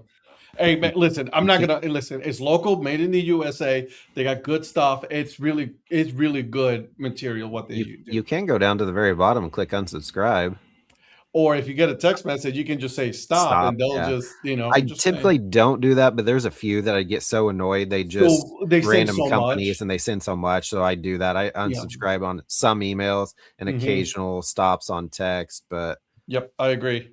Listen, get your discount code and then send a text saying stop. Yeah, true. All right. So then you got the Chargers and the Patriots. I'm not going to lie. I expected more from the Chargers, at the very least, to be competitive. I had the Chargers winning. Obviously, I was wrong. This game shocked me on how bad it was. It was not good. I didn't watch the second half, but my son obviously did. And he said he was kind of worried just because the Patriots weren't playing well the first 3 quarters, but then did enough in the fourth to separate them and end up. Their defense looks good, but I mean, I don't know if that's saying a whole lot because it is the Chargers, but yeah, that game overall wasn't the best. How bad have the Chargers looked on offense this year? They did. Yeah, well, I was just going to say as a whole for the season. I was just going to say that because I was just saying, it's like, man, the Chargers are not doing Herbert any favors, man. Not a single one of the wide receivers was good enough to catch anything. Well, they're also inconsistent. Even Keenan Allen, who is like usually your number one wide receiver, he was just dropping balls left and right. I'm like, what are we doing here? The one that disappointed me the most was Ladd McConkey. Yeah, he reminded me of last year's what's his name up in Seattle now that was at LA. Oh, Cooper Kupp? Cup, yeah. Cup just didn't do much last year, and then McConkey, I feel like he was a lot better last year. I don't know what's McConkey had a drop off at wide receiver like Jaden Daniels did at QB. Right. And I had McConkey on one of my fantasy teams, and I really felt that he just wasn't that great. So yeah, I thought for them, I mean, Vidal had to step in because Hampton, but their offense just didn't. Yeah. And as soon as Virgil gave the word, Kamani Vidal stopped trying to get carries. So, I mean, it all fell apart because their offensive line is pretty much paper thin. Mm-hmm. They really have nobody to protect. Which is really surprising considering that's a hallmark of Jim Harbaugh teams. Yeah.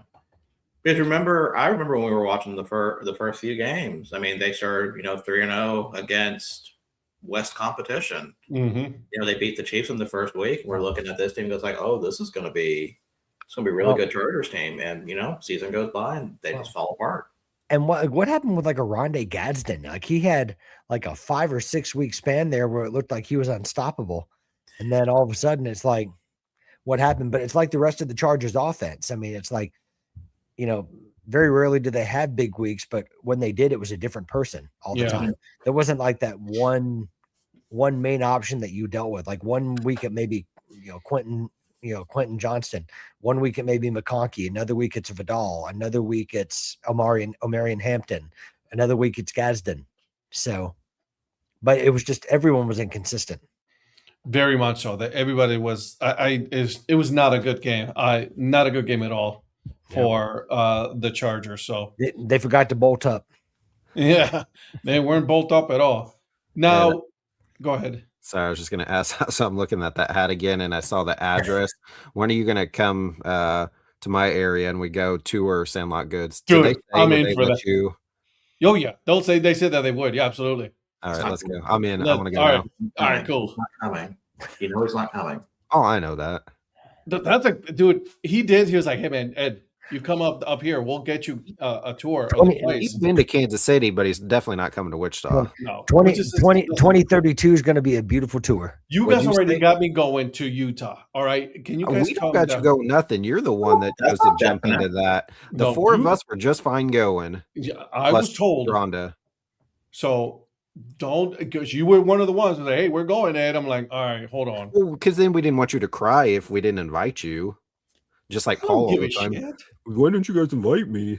I don't give a shit. That plane hasn't taken off yet. So,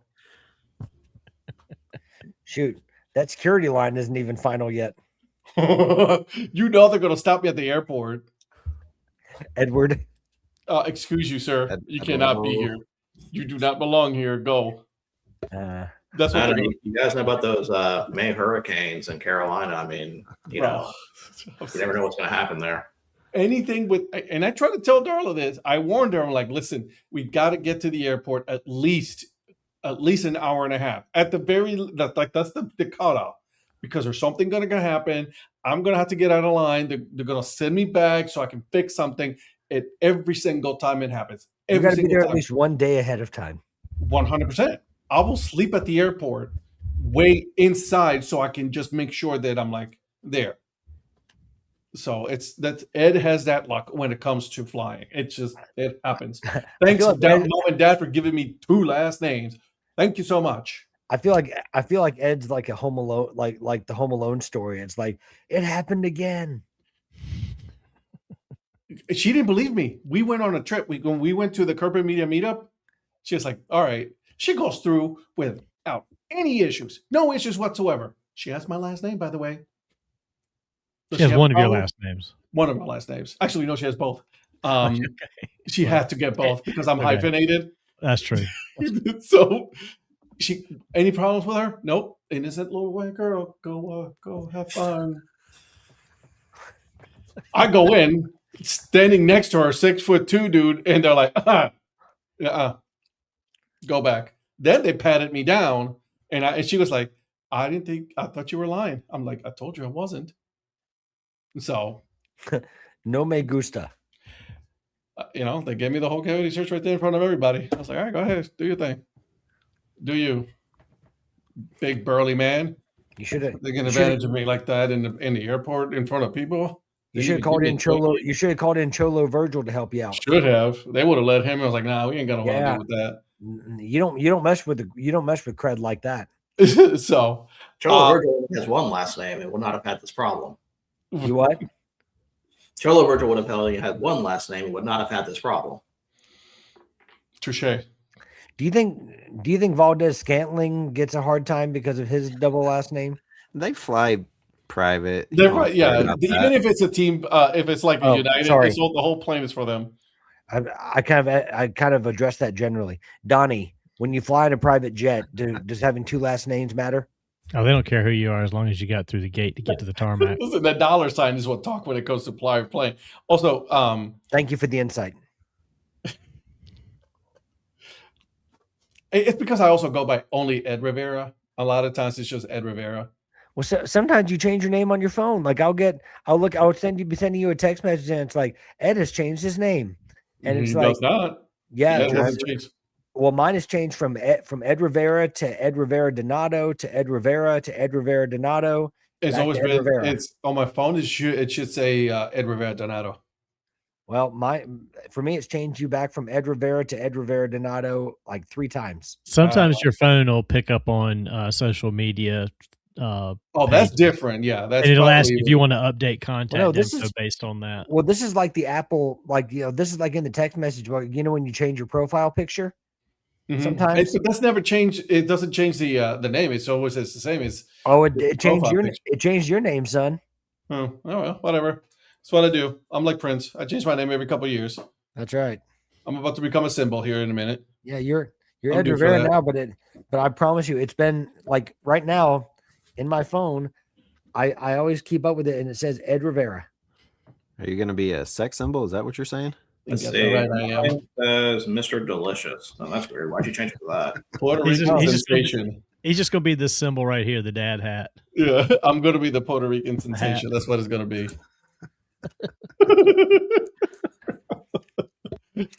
All right, we're all the Puerto Rican prince. All right, guys. So we got the Steelers and Texans. The Steelers. What a game that was! It was a defensive game. I thought it was pretty offensive to me. The Texans. The best part of that game was JJ Watt's hype video. Oh,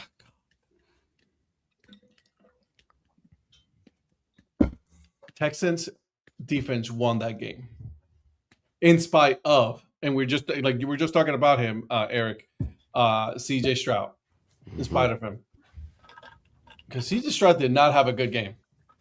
How bad is Nico Collins hurt? But he was carted off, right? He was carted off, right? Concussion. Yeah, concussion. Was it concussion? Mm-hmm. And they said he probably will not be able to clear protocol by the game this week because of the short week. It was because it's a short week Monday night. Yeah, against Patriots. Yep. So that means that Christian Kirk is going to be like the top receiver. Could be. Yep. Either Kirk or Hutchinson. Who is it? Davis Mills. Mills is the quarterback. Yeah, he's not bad. Backup. Yeah. He's not bad. Yeah, it's not Davis Webb. He got them out. They've won. I think they won like 2 games with them. So I mean, is there any chance they can call on Matt Schaub?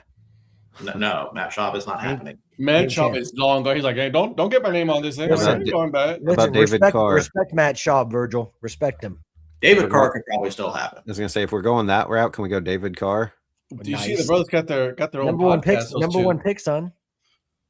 Yeah, how'd that work for him? The Carr brothers got a nice little podcast going on. Who was worse, David Carr or Josh Rosen?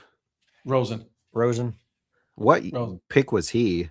He was like 15 or 17, something like that. So crazy. Yeah, wasn't he? Out of he went UCLA? to Arizona, right? Well, the problem for Rosen is that he was dealt a really bad hand. Because it's called Josh Rosen. That was the hand that he was dealt. Well, in his defense, though, I mean, like he got like half a season to do anything. Look at this guy defending Josh Rosen. No. Because he started talking shit when he was at UCLA. First of all, he was like, I'm going to take games. I'm getting all your games. He was terrible, but like it's like the ultimate insult when you were replaced by Kyler Murray.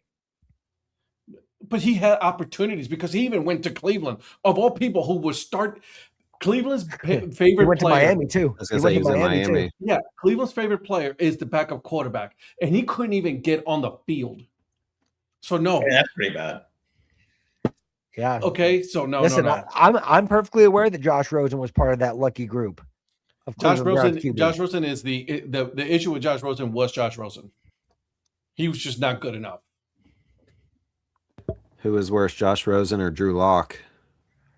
Josh Rosen. Josh Rosen. At least Drew, Rosen, yeah. Drew Yeah, I was Lock gonna at say. least had like his one good year. Josh Rosen had none. Well, Drew Lock at least parlayed one good season in Denver. Was it? I was going to say, was it his Denver year? Denver, Denver, and then he went to Seattle, right? Seattle, yep. So See, and then here's the thing, though. If you tell me, I was like, hey, do you want to be, like you want to have like 2-3 good years as a starter in the NFL or become Chase Daniels? I'm going to take Chase Daniels all day long. Give me the Chase Daniel career. well, you know who had one of the best jobs in football was Jim Sorgi. Yeah. Like being Peyton Manning's backup quarterback in Indianapolis for like 8 years, where you had maybe like 5 snaps. Unbelievable. You know what I'm saying? Like, dude, you're getting paid, right? And then you're also like making money. Like Chase Daniel, made like over $60 million? Yeah, I mean he landed like a $35 million contract from the Eagles to be a backup. Dude. And now I love watching his channel, right? Because he's really good at breaking down film and all that. So, but yeah, I would have taken that. All another right, one, another great one. I'm sorry. He said that Don Strock behind Dan Marino. I mean, Don Strock had a hell of a career in Miami behind Marino.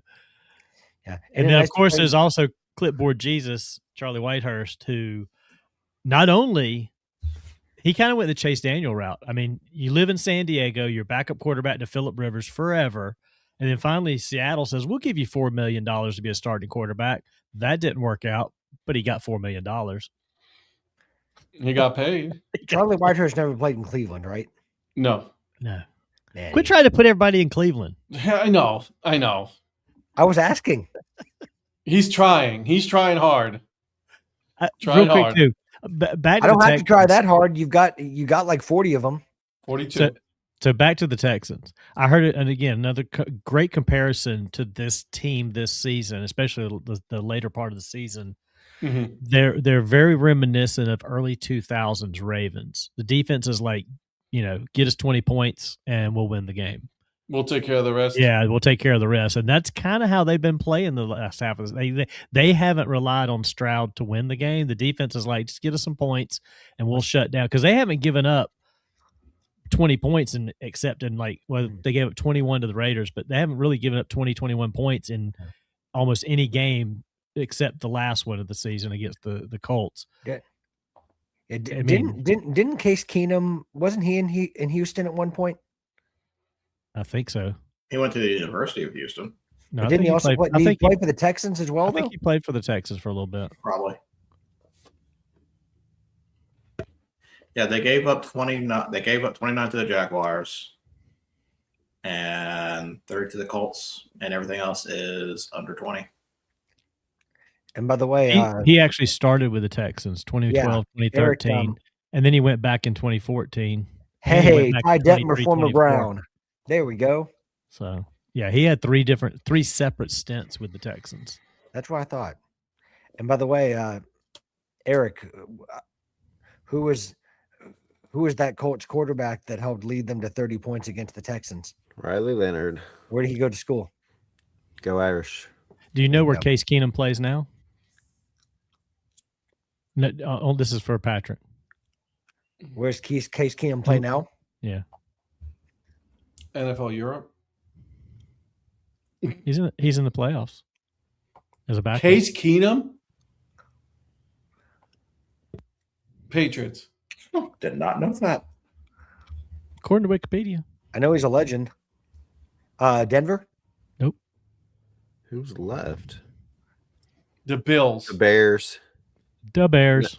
Really? He's got to be the third string, though, because Badgin's the second string. Well, he's listed as a backup quarterback currently for the Chicago Bears. Shut Yeah, up. he must be third string then, because Badgin's. What a legend that Case Keenum is still in the National Football League. Yeah, he is. He is third string. I was going to say, because if Williams gets hurt, it's Badgent that comes in. So, but still, Yeah, I was you gonna were say, third but string that- making because the money. Badgent got a nice new contract before the season started. It was probably my favorite press conference of the season so far. We talked. I mean, that was really inspiring when he talked about he got that guaranteed contract, and he talked about how he grew up with basically nothing, and all his dad would do to try to make sure that, Is that the CrossFitter kid? No, I mean, in all seriousness, it was like a really heartwarming story when he talked about how much it meant to his family that he got that contract. I Really? wasn't kidding when I said CrossFitter. He actually does CrossFit. You're talking about the quarterback for the Bears? Yeah. The backup? Yeah, he's a CrossFitter. Well, but what I wasn't talking about his outside hobbies. I was talking about No. He was going to go, if he didn't go pro in football, he was going to go pro with CrossFit, like go to the CrossFit games and all that. Like, I mean, this kid is like hella strong. He's that good. So, no, I wasn't kidding. Like, I mean, he also had a path. He also wanted to be a teacher and none of those worked out. Do y'all know what college records Case Keenum currently holds? Most yards thrown. most passing yards.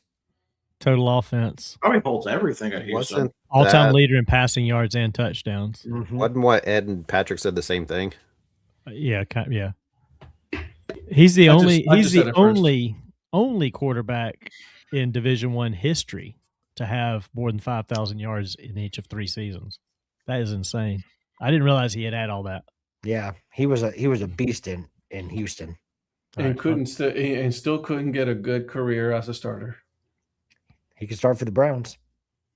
Nope. Like today. Yes. Right now, yeah, absolutely. 100%.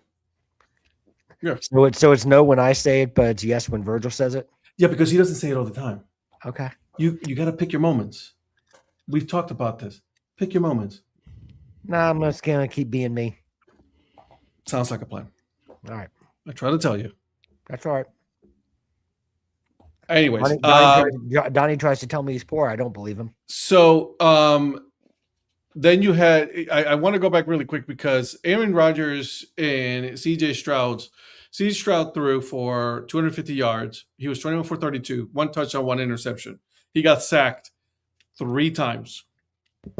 3 fumbles. Yep. So his QBR, his rating was an 86.7. Okay. You move over to Old Man Rodgers. He was 17 for 33, 146. Okay. And then no touchdown throws, 1 interception. He got sacked 4 times for 36 yards. Donnie, only my guy Brian gets to ask for high fives. Okay. No, I was going to say Stroud had 5 fumbles, not 3. 5. Wow. Jesus. 2 of those Rodgers He lost 2 of them. were Rodgers threw a taken back pick 6. Yeah, Rodgers threw a pick 6 and a fumble recovery for a touchdown. that one where he got drilled on the On sack, the head. Yeah. and then dude just like bent down, picked Well, it up, and just ran it. Well, that one, everybody they were talking about is like that one was the ball was already coming out, so it was an actual legit fumble. So he just picked it up and kept going with it. Nobody realized that it was a fumble because I think they thought he was down. Because I was actually listening to the radio broadcast on Westwood One, and it was funny because Kevin Harlan's like, "Nobody's chasing him. Nobody's chasing him. It's a touchdown." It was funny because it was like the way he was It like was a totally big dude, shocked too. that nobody was going after him. You have Westwood One. Westwood One radio. That's who does the. That's NFL who does broadcast. That's who does the radio broadcast. Yeah, it was Kevin Harlan and If I'm out and about, I may occasionally have it on, but I don't listen to it like all the way through games. it was Kurt. Damn, I was drawing a Menifee? blank. No, Warner. Kurt Warner. Dang. Yeah, so I actually thought Menifee as well. I mean, it was a good guess. That's a good guess, but I could not bring. Oh, Yeah. real quick, did you guys watch any of the Fox No, right before No. the Panthers game on don't Saturday? even bother asking because none of us did. Okay, so they were all standing there getting ready to do their picks for the Panthers Rams game. Terry Bradshaw, he's Corso. He's got to get the frick out of there. He needs to be done. He was standing there, and so Menifee picks the Rams, and then Terry, he's like, I've got the Panthers. He says, well, I'm the only one up here that's got the Panthers. There's 3 other guys they haven't revealed their picks yet, and like Howie and them are like, we haven't revealed our picks yet. And he's like, well, in rehearsals, I was the only one that picked the Panthers. What are you talking about? I'm like, dude, do you not realize you're on camera? He totally jumped on their shit. Like, dude, shut up. I This was is like- TV. Yeah. It was like you're spoiling the graphics and everything and all it's just like he lost where he was at. It was the craziest thing I've ever seen. There's a point where you're like, all right, Bradshaw, you've been a Hall of Fame quarterback. I think it's time for you to we're gonna non-renew your contract. We're gonna put somebody else. He may be back next year because he's had a couple of those senior moments this season. Well, the crazy thing is, Terry Bradshaw's been on Fox as long as they've had NFL coverage. Yeah. Like, congratulations. Remember when that intro? Well, Donnie might remember this. Do you remember like when he came in on that horseback intro on the very first Sunday that Fox had NFL football? Oh gosh. He was arriving at the stadium like Xavier Legette did. That was funny too, and That was Legette awesome. did that. Well, I mean, listen, I get it, but you get to a point where you're like, all right, brother, it's time for you to just. Yeah, it's time to step aside. We'll give you the occasional. You can come in and do this, but like it was time. It's time. Yeah. It's been time for him to just step away. Absolutely.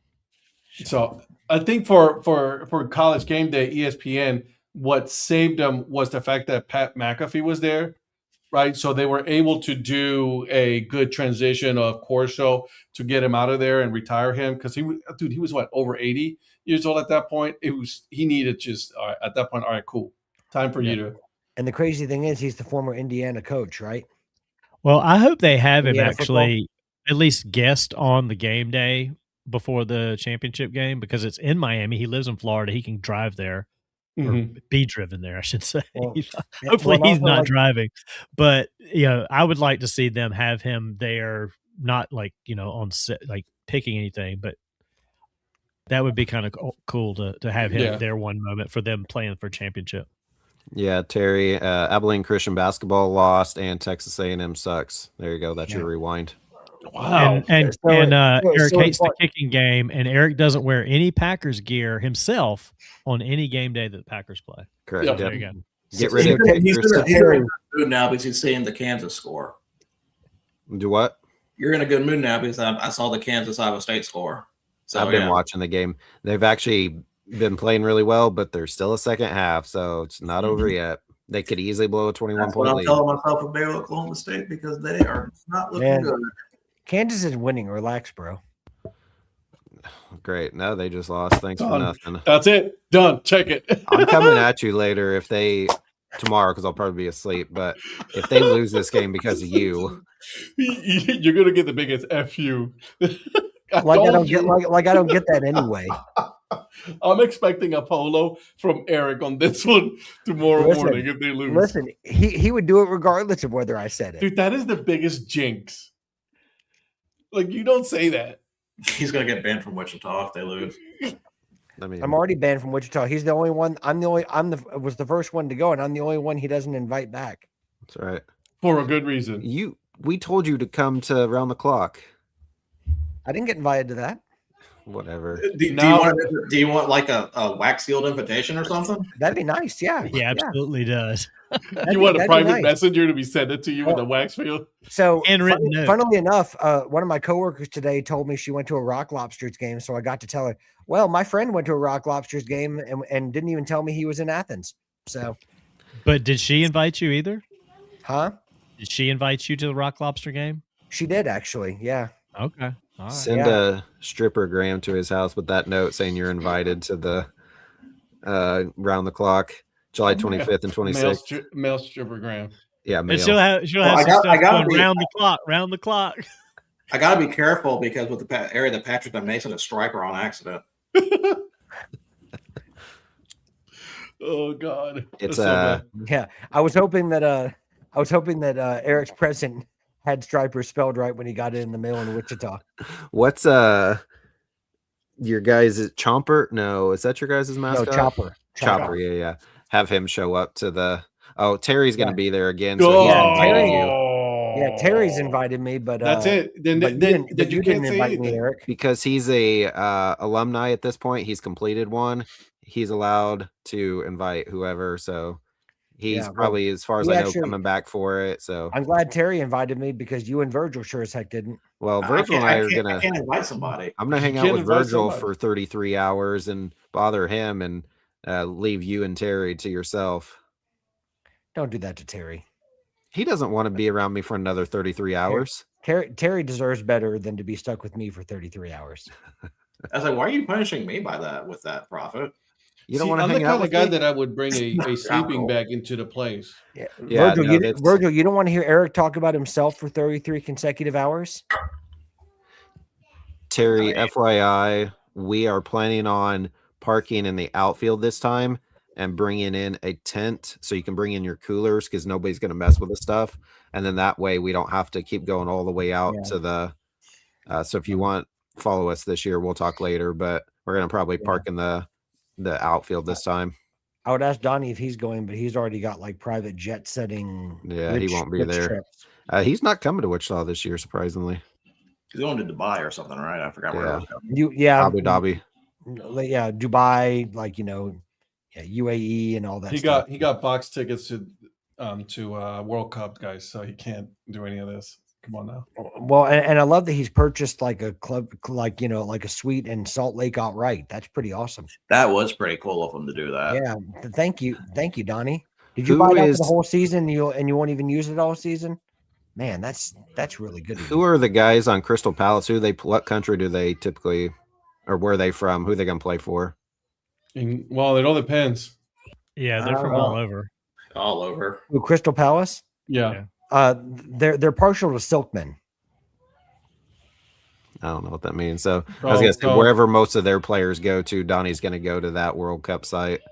Yeah. He's gonna say, I've supported you for 15 minutes. Which is 15 minutes longer than Ed supported the Carolina Panthers. That's the truth. He already gave up, and he's like, "I'm not picking them in the playoffs." Wait, hold on a second. Just because I didn't pick them doesn't mean that I gave up on them. Yeah, you abandoned us in our time of need. Yeah, you jinxed us, according to the hell rules. I did. You know who jinxed you was your coach who jinxed you. I didn't do anything about that. See, I'm going to start applying Eric's logic to everything. You should. Yeah. What happened? I didn't pick him. His fault. It's his fault. Yeah. Yeah. Just like it's going to be my fault if Kansas basketball loses. If you pick them more than 3 times in a row, wait. That's different because you don't say it's like, oh, they're going to be fine. It's only the first half. You don't say things like that. No, everybody knows that. It. And he does it on purpose. He did it with the fantasy football. I was like, oh, you're going to win. Don't worry. You're ahead of me. Boom, done. I lost. Every time he said that, I'm like, here I go. What? Mm-hmm. I'm not even good. I don't know what I'm doing. Won the championship last year. Yeah, I don't. I didn't make the playoffs this year. Doesn't matter. Well, so you guys, do you know you and Donnie did. Do you know a team who does know what they're doing? The Green Bay Phoenix. I was actually going to say the Indiana Hoosiers since we have to talk about the CFP game. We're not going to talk about that Thursday.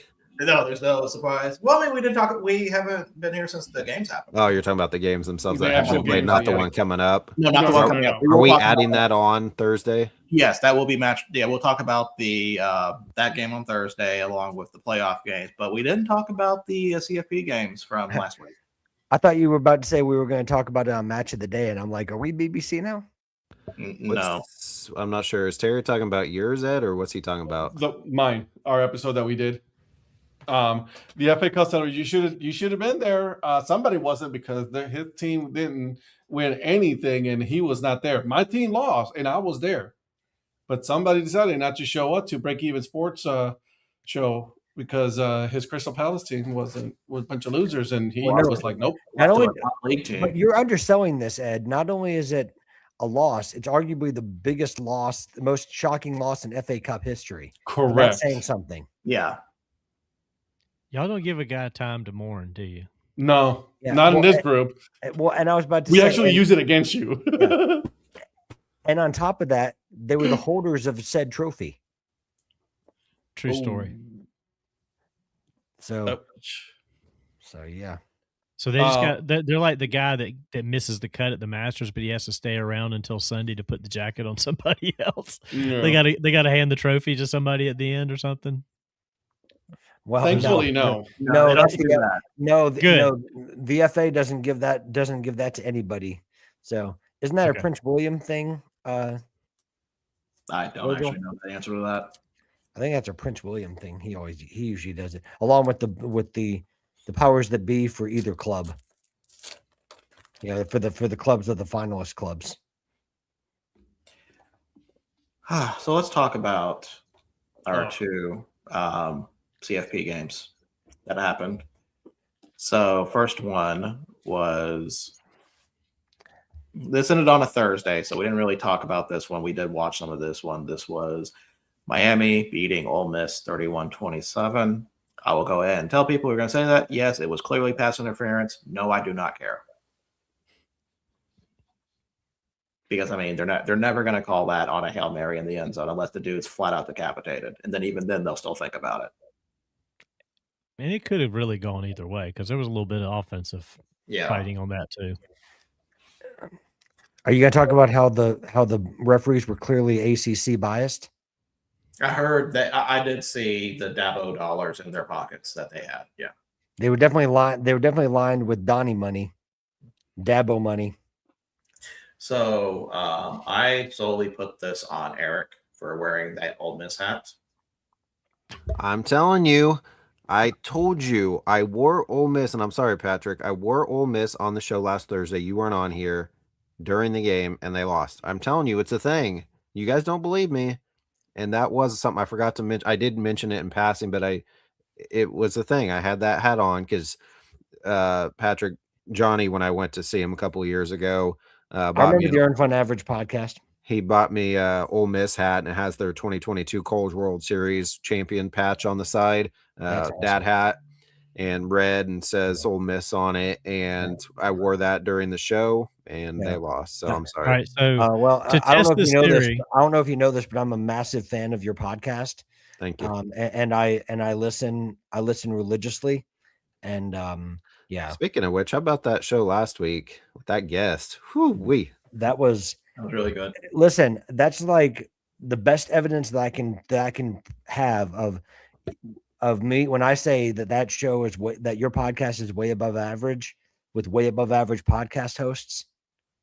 I mean, that was the co-founder of Lids. I don't know if that's dumb luck, but we didn't search him out because that's who he was. He just happened to work for Prospect League team that we wanted to interview, and it happened to be that dude, and his stories were great. So yeah, we looked at on that one.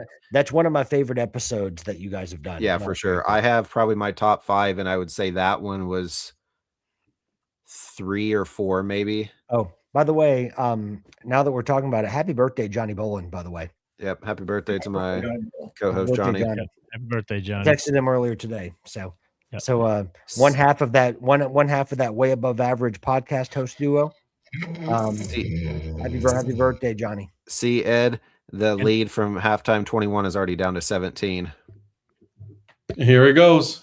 And see, I told Johnny today I hoped he had an above average day, and he said that he's not above average enough to have an above average day.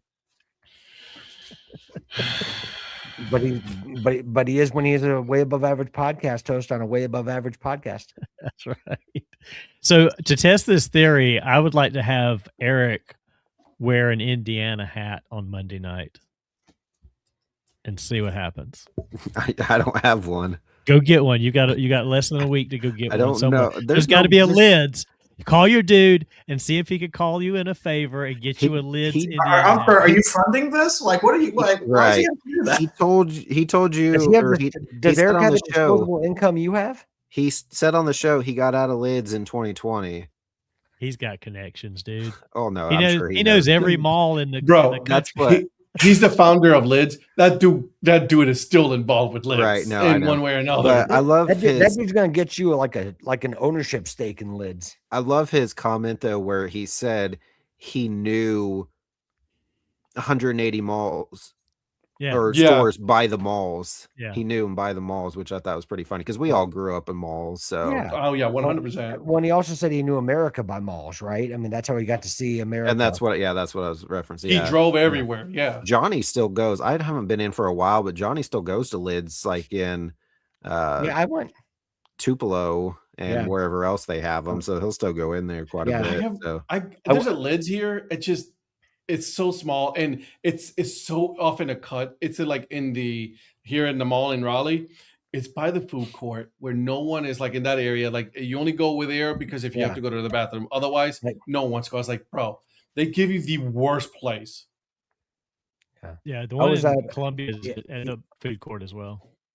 Yeah, I was at a mall with my mom this past weekend, and we went by a Lids. I didn't go inside, but I was wearing Ole Miss stuff the day after the loss. But the manager of the Lids there like came out of the store to talk to me because he saw I was wearing Ole Miss stuff, and he said, "Yo, I'm a Bama fan." He said, "But they should have made a call on that last play." I said, "I agree."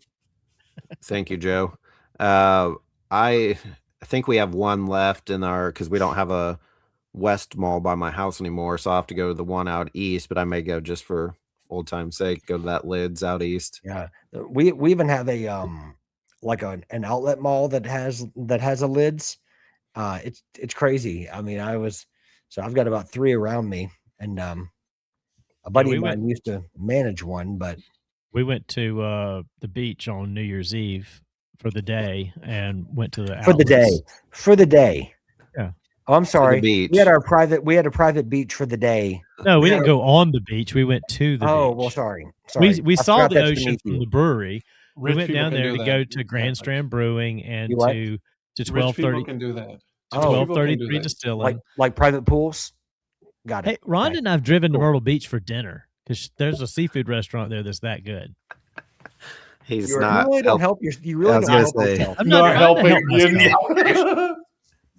We flew to France just to get a block of cheese. I fly in dinner. It's just whatever I feel like. We went to France one night just to get some cheese and came back. Let me ask you, Eric, have you ever driven to Kansas City for the day? Yeah. I have to for work. Yeah. Right. I have. Now, I wasn't there and back, but I have driven 6 hours for beer. Listen. So there used to be in Keller, so let's Texas. not keep this conversation going because let's keep it's a 2.5 hour drive to Myrtle Beach, and we went down for the day to visit our friends and went to Lids and went to the dinner and came home, and we were home in time to celebrate the New Year. So in Keller, Ed, I don't want to humble brag here, but I drive to Flowery Branch for the day, and just You know what? Yeah, I drive to Madison for the day.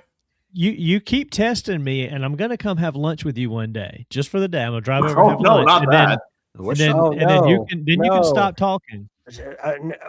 No, I get to see a really good friend of mine, and he comes over to lunch for the day. Like you've actually done that. You came for dinner one night. I did, didn't I? You and Mrs. Mayor came for dinner. I wouldn't do it. Well, Ed hates me. So, I wouldn't do it. I'll be honest. I've driven past Ed's house and worked for the day and driven back. Plenty of times. Yeah. You've been to the new spot, Hoppy Gnome, Donnie, but they had the old spot on the other side, and they had their freezer door with a ton of different brewery stickers on it, like you'll see most places. And one of them caught my eye one night, and it said Shannon. So I went over and looked at it. It was Shannon Brewing Company out of Keller, Texas. And I went there countless times when we went down to Dallas. And there was a couple times I drove down just for the beer. Now we did other stuff while we were there, but that was the whole point of going. Unfortunately, they shut down. But I used to go to Shannon Brewing Company all the time and bring back cases of beer from them. I've driven to Atlanta for a concert and come back same night. I mean, it's a day trip. I mean, we talked about it before. Went to Birmingham for basically a day trip. By the way. As long, if it's 5 hours or less, I can do a day trip. We have done some day trips. Like we've gone all the way to the coast where Pepsi started, so we did a day trip with the family and did that. That was cool. In Donnie's defense, I did make a day trip to Spartanburg and back. Daddy Fire got the private jet, flying to Beijing for some Chinese food. No, Joe, some of the best Chinese food is here in America because the Chinese food in China is not like what I'm used to. You're used to the Americanized one. How do you know? Are you trying to tell the people of China what Chinese food really is? I've been to Hong Kong. Of course you have. You what? You've I've what? been to Hong Kong. Yeah, of course he has. Oh, I mean, Eric it is right was up a the 2-hour you're like, layover, but snap. I mean, it was there. Oh my god. No, I'm glad Joe's on here because I meant to send Joe a picture. Listen. Hold on. So the other day I was buying some. I needed some more coffee, and Publix had Tim Hortons. I was like, I'm gonna get some Tim Hortons coffee. That's some damn good coffee right there. So I've been drinking Canadian coffee for a week and a half now. Johnny's been having some Tim Hortons, but he has also flown to Colombia to get some coffee too when he's out. To the actual farm. Yeah. From Colombia to Colombia. Colombia. No, but my boss asked today, she says, I brought up Donnie in the conversation. She goes, is that the guy with the compound? I was like, yeah, he is. So your lie exceeds the show. No, my boss thinks you're rich. You know you're never gonna escape that now. Oh, I know. That's thanks to him. Just so you know. No, well, so I have the same joke with my boss that I always say to Donnie about validating my parking, because my boss lives in one of those ridiculously large neighborhoods and swanky neighborhoods like you do, and I always tell her like it's like its own country, and they probably need to have their own fire and police and shopping center and all that good stuff. And I'm like, am I allowed to even park in here? And they have their own Christmas light, event and all that other stuff. And I'm like, dang, this is like its own city. Donnie. See, I'm not that swanky. Donnie. Well, I've been in I've been in your neighborhood. That is swanky. Donnie, it's okay. Friend. He tried to do the same thing for me now because I have a pool here for the community. No, a private pool. There's a difference. I think it's funny that he talks about you in your private pool in your neighborhood, but I actually have one in my backyard. You mean the apartment that I rent and don't own? He doesn't say anything about my pool. I got one. You're the one who have a pool. I could go out the back door down the steps to the pool. He doesn't say. He talks about yours that's in the neighborhood. He doesn't talk about mine that's in the yard. Well, no, I've talked about your multi-level backyard. I've seen that. I've seen your multi-level backyard. Oh, I'm sorry. I had to go to the bottom level to fire up the Traeger and whatever other 3 grills you have. Yeah. Don't say anything. Don't say anything. Just don't say anything. You're good. No, you have it. Virgil knows. So the other CFP game was Indiana versus Oregon. It doesn't. He's like, we got to keep moving. It was Indiana versus Oregon. Indiana got a pick 6 from Oregon's first play. That's pretty much all you know about that. A complete domination of that game. Like it was ugly. It was bad. Yeah. They got beat so badly they felt the need to go get Dylan Raiola in the transfer portal. So bad. Well, they think that Dante Moore's probably going to come back and then he'll back him up. Well, Raiola's is he even going to be ready for next season with that broken fibula? I don't think so. Did you see dude played at like 3 different high schools? Yeah. I'm like, are we boring you, Virgil? Crazy. Yes. No. Man, I wish Dylan Raiola had gone to Georgia, man. Like he was. I like it when you guys talk about your private pools and stuff like that. Oh my god. That's why Virgil's the GOAT. I still wait for Virgil to yell out, "Ma, give me some meatloaf." Right. Wow. Meatloaf. Meatloaf. You guys have I cannot make my own meatloaf. What is wrong with you people? I'm sure it's not as good as your mother's. I'm sure you can make it, but she'll get it for you. So, leftovers and heat it up for you. Yeah. I made enchiladas this past weekend. Ooh. Oh, look at you eating fancy. Used to be the chef of the house and I have to deal with that. So, by the way, for those who are following the TJ Finley saga, he has a new team now. Yes, he does. So he is now joining FCS with Incarnate Word. Yes. I like that for him. Is this his 7th school? Yes. I absolutely love the graphic that shows like On3 does graphics for each school. Yeah. And it's just this huge long list. I mean, is that not the most reverse progression you've ever seen from levels? Like he started LSU, Auburn, and then he went down to like Texas State and then a few others, like all the way to West Georgia. Now he's going down to Incarnate Word. It's like, dude, what are you doing? No. Actually, I think let it be known that Donnie hates Incarnate Word.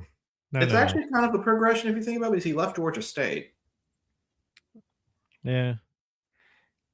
Is it? Hey, I'm not going to take that kind of. Okay, yeah, you're right.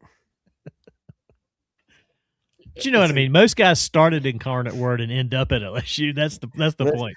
They don't go the other way Virgil, around. Wait, hold on a second. But does this is okay? So this is something a little bit bigger than we're talking about. Like we're talking about like now the competition level between FCS and some of these Division I schools, it's getting a lot closer than what it used to be.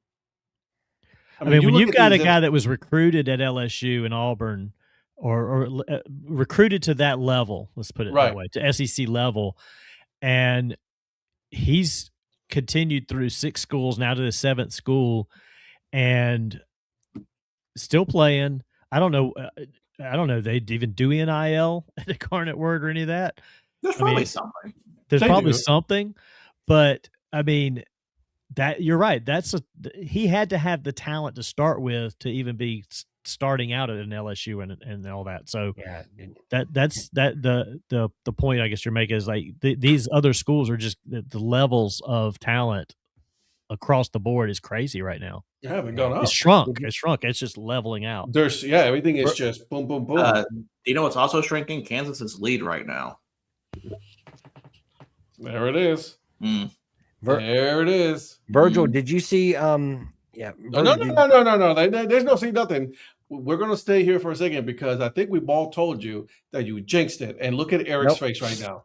Nope. Virgil, did you hear about who Georgia Southern signed in the Nobody portal? cares. Yeah, don't change subjects now. Yeah, this is all on you. Max Johnson from North Carolina. Really? Oh, yeah. Well, hopefully that works out for him better than where it was. Another former LSU quarterback. But guys, do you know what's also shrinking? Green Bay. No. Phoenix. No. We're done with that. We've moved on. Kansas City's infield, or Kansas City's ballpark is shrinking 10 feet. Fence. I did not think you could do that, but then again, I don't really know the intricacies. Baltimore did that. That's okay. Chris Bubich is going to make sure that the ball stays in the ballpark anyway. Didn't Detroit move their whole offense or their whole outfield wall in a couple years ago too? They did. Whole offense. Yeah. Yeah. By the way, I don't know what made me think of this, but did you guys hear about Max Kepler? No. Yeah. 80 games. 80 game suspension. Ooh. Oh, I didn't read about that. Yeah, wasn't he a free? And isn't he like currently a free agent? Yeah. And he's going to stay a free agent now. He's going to be free longer. Yep. He got jerks and Profard. So, any thoughts on that, or just he got jerked? Where? What? I was giving Eric crap about this one today, but honestly, I get that. I can see that it's not a big move because they showed dimensions and they said 10, and on the right field fence, and I'm not sure about left, it was only 8 or 9, so it wasn't even a full 10. So I mean, they've always said it's been a huge ballpark outfield. I mean, where, you know, it's better that we have these fast outfielders that can cover all that ground, and it's never been super conducive for, you know, I mean, you hit home runs, but could have a lot more. That is a big outfield in Kansas City. I'll give him that. Like, that thing was massive. I mean, there's always been a lot of ground to cover. Joe, I'm going to put you in what the Canadian equivalent of timeout is. Man. Don't just hop on Twitter. Well, so here's the thing, Joe. They can't agree on a $500,000 difference, and everybody's like, just give Vinny that money. So they're gonna have to try to figure out something. Otherwise, it's going to arbitration. Yeah, didn't they have the same problem with Chris Bubich? In all seriousness, isn't he going to arbitration too this year? Maybe, but I think he's well off. Vinny's was only a $500,000 difference. So, bro, for real, 500,000. They're trying to go to arbitration for 500,000. Right, that's what. Yeah, he's saying some kind of but not saying some kind of cryptic things, because he's like, should I give a petty answer on the moving the fences in, or an adult answer? And it was a roundabout way of he didn't say it, but he kind of was saying. So everybody's like, come on, Royals, just give him. It's 500,000. He deserves it. It's not that big of a difference. Yeah. Why are you even going this route? And they still have time, I think, before that comes up where they could still agree on something and give him. But the Blue Jays are going to arbitration with Eric Lauer. I'm like, That man silently was a hero last season. Just give him his money. Cleveland Patrick. avoided with Stephen Kwan. Oh yeah. Honest opinion, Ernie Clement. I like Ernie Clement. Man, I love Ernie, man. He just joined Team USA for the World. Yeah, I Baseball think it's a Classic. great move. Well, he gives you positional flexibility in the WBC, so He can play anywhere in the infield. he can. The US looks stacked. I still don't like their pitching rotation. They got two guys, Skeens and Scooble, but beyond that, the rest of the guys are who? Like, I think we need better pitchers. But who else is on? Yeah, who else is rounding out the rotation as we speak? Do you know? I'd have to look it up.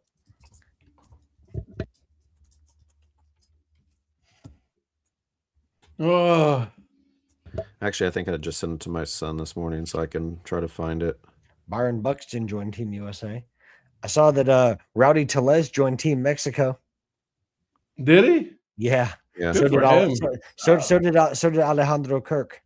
So for pitchers, it's Clay Holmes, Nolan McLean, Mason Miller, Joe Ryan, Logan Webb, Skeen, Scuball, and Bednar. Funny you brought up Joe Ryan. Did you hear they took him off of the Twins caravan because of the arbitration hearing? Are you serious? Featured, yeah. He was supposed to be featured in the Twins Fan Fest or in the Twins caravan. They removed him from it because I guess there's been some real disagreements over his upcoming arbitration hearing. Wow. Yeah. I got to see what Team Puerto Rico's, but because they don't have a lot of confirmed right now. But Seth Lugo is playing for Team Puerto Rico.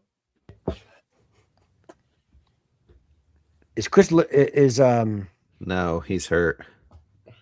Is Chris Bubich going to pitch for Team USA? He should. No, he's hurt. He's a beast. Joe, I'm with you. Just at this point, just sign somewhere. I'll take him. I'll take Bichette over in Cleveland. I think he's going to end up in Philadelphia, honestly. I think I don't know that it has that much to do with it, but I think the whole Mattingly move to Philadelphia probably has something to do with that. I don't think you're signing, and with all due respect to Don, I don't think you're signing because of a bench coach. No, but I just think the relationship they had is probably a good. Well, yeah, I mean, it doesn't hurt. It doesn't hurt matters, but I think he's going to go to whoever gives him the most money. Honestly, but Philly's they're doing some stuff they're really shoring that team up. I can tell you that. Just like the whole organizational. Yeah. Do you guys think that Kyle Tucker signs with the Mets or the Dodgers at this point on a short-term deal with an opt-out? I feel like that's where this is going, honestly. Mm. But I think if that's on a short-term deal, I think he ends up in LA. Like it always ends up. I know. And they don't have to offer him. They don't have to offer him $50 million. They can just offer him LA. I mean, it's like, look at the proof's in the pudding. We win championships. If that's what you want, come join us. That's all they have to do. That's all for stuff that I have. So these Team Puerto Rico or Team USA hats are like stupid expensive.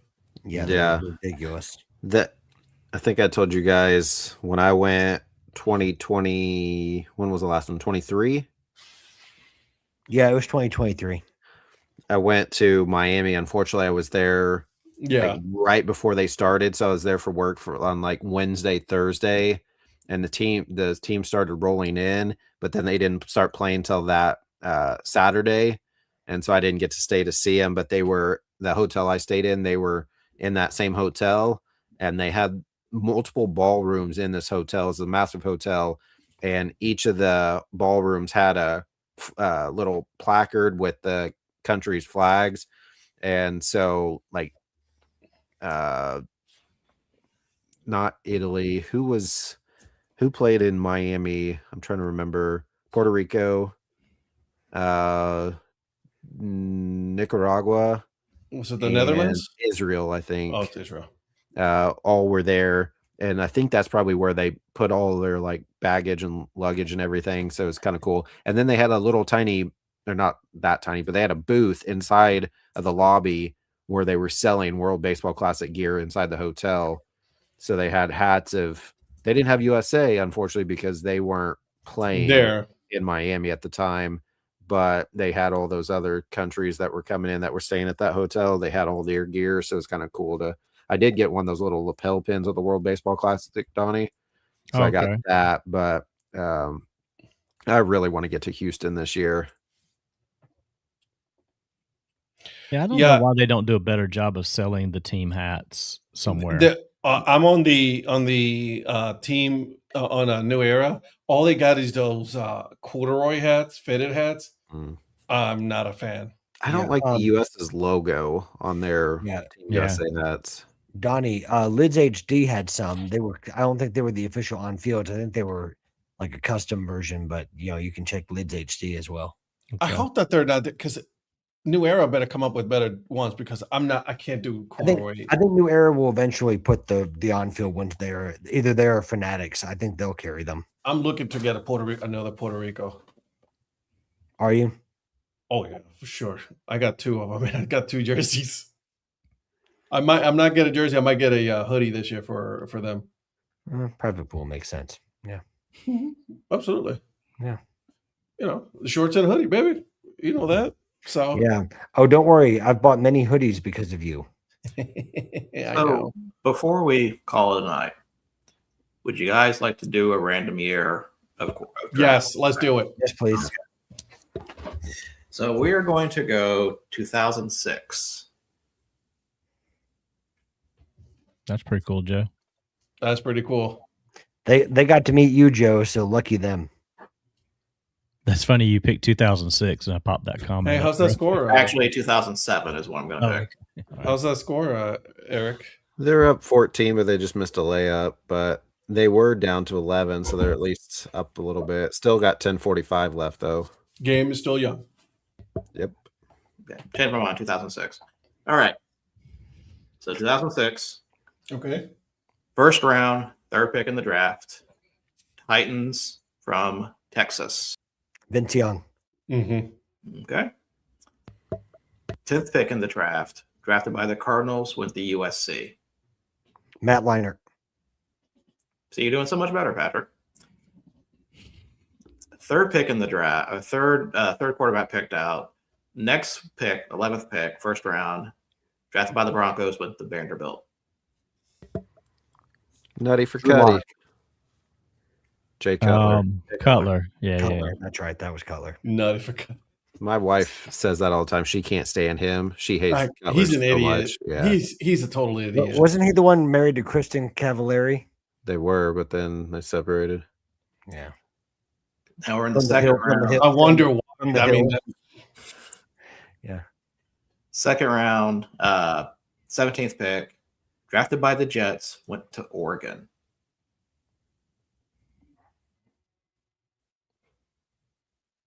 Drafted by the Jets. Drafted by the Jets? Drafted by the Jets. And went to Oregon. Yes.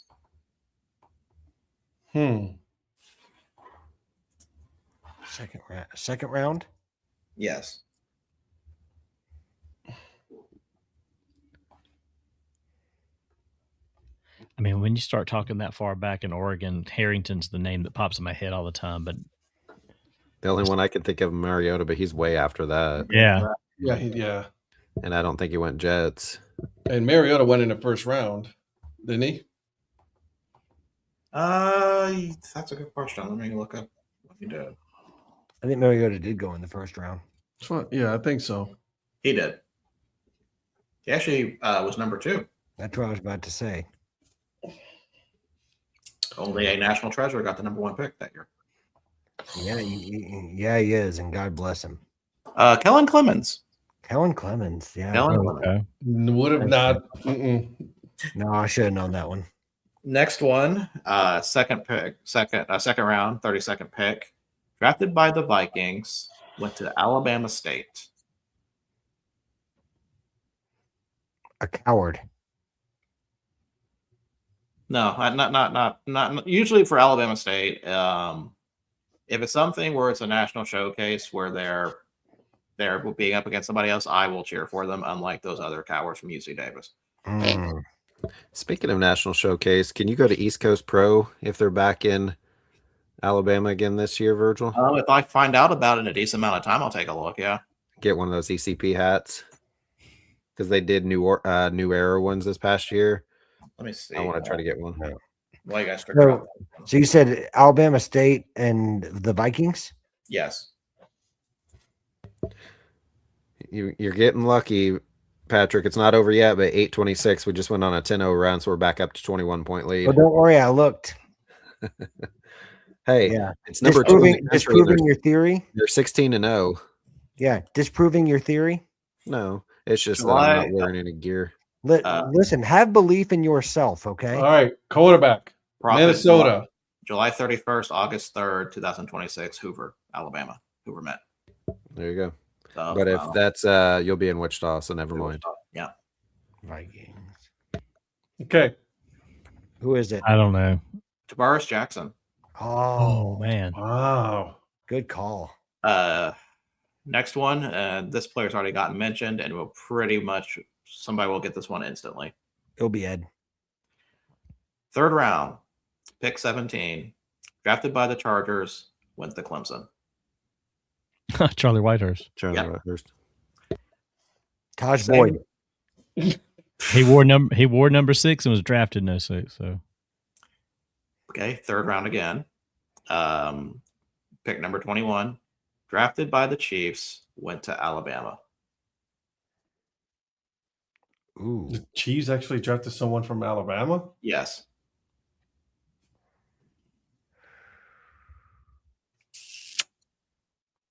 Chiefs, Alabama, quarterback.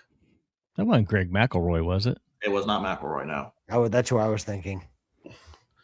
It's interesting because he's a really good commentator, but his stint in the NFL was not long. Mm-mm. He was with the Chiefs for 4 years. Really? Okay. But yeah, I'm sorry, I don't have anything. He was Mike Shula's last quarterback. I was just about to. Mike Shula's last quarterback pickup before Saban came.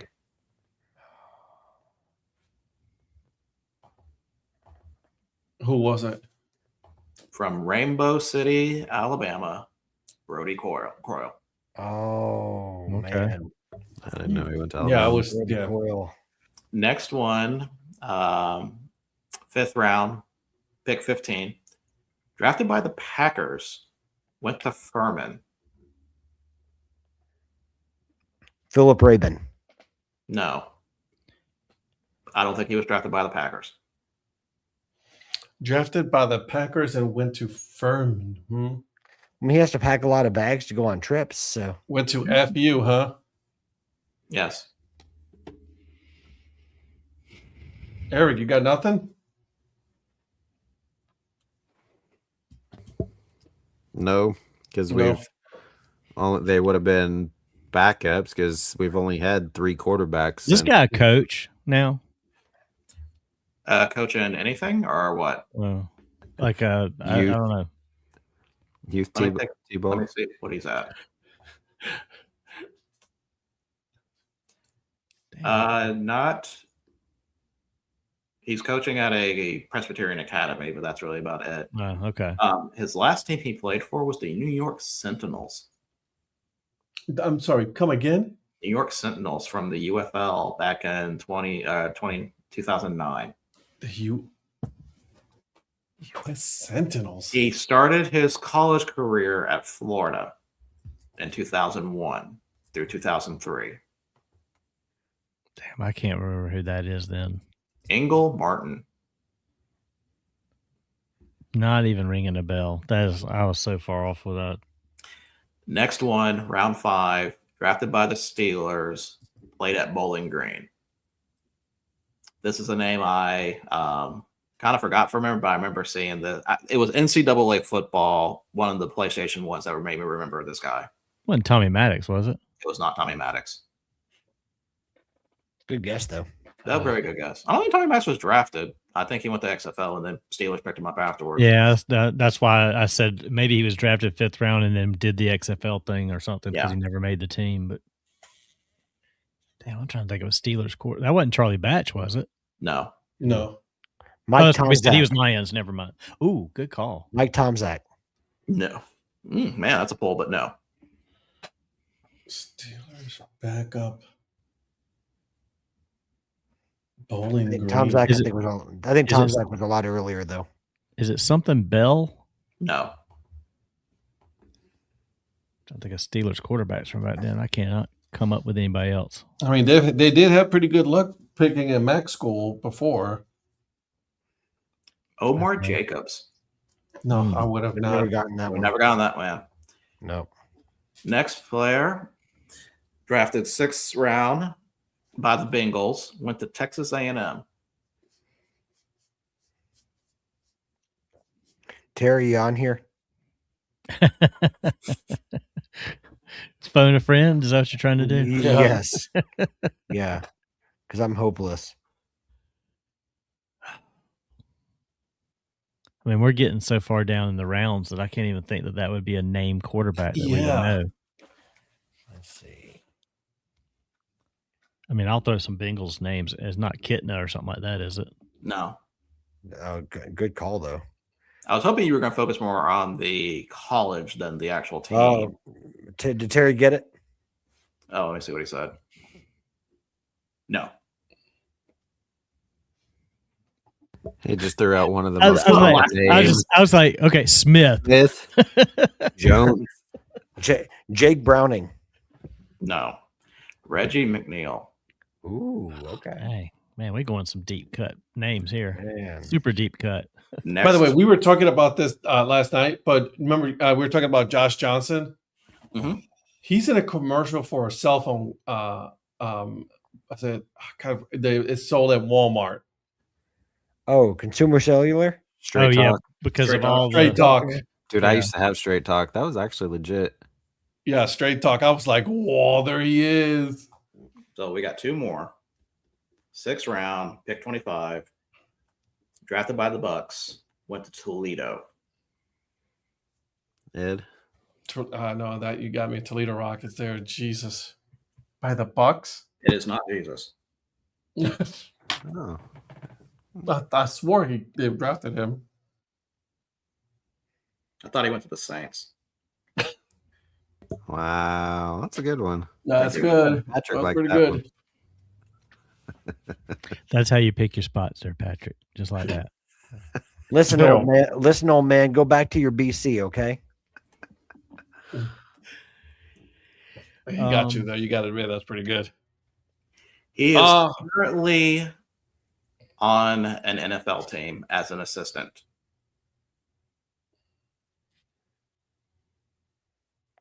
And which team was it again? The team that Toledo. drafted him Yeah. was the Bucks. Bucks.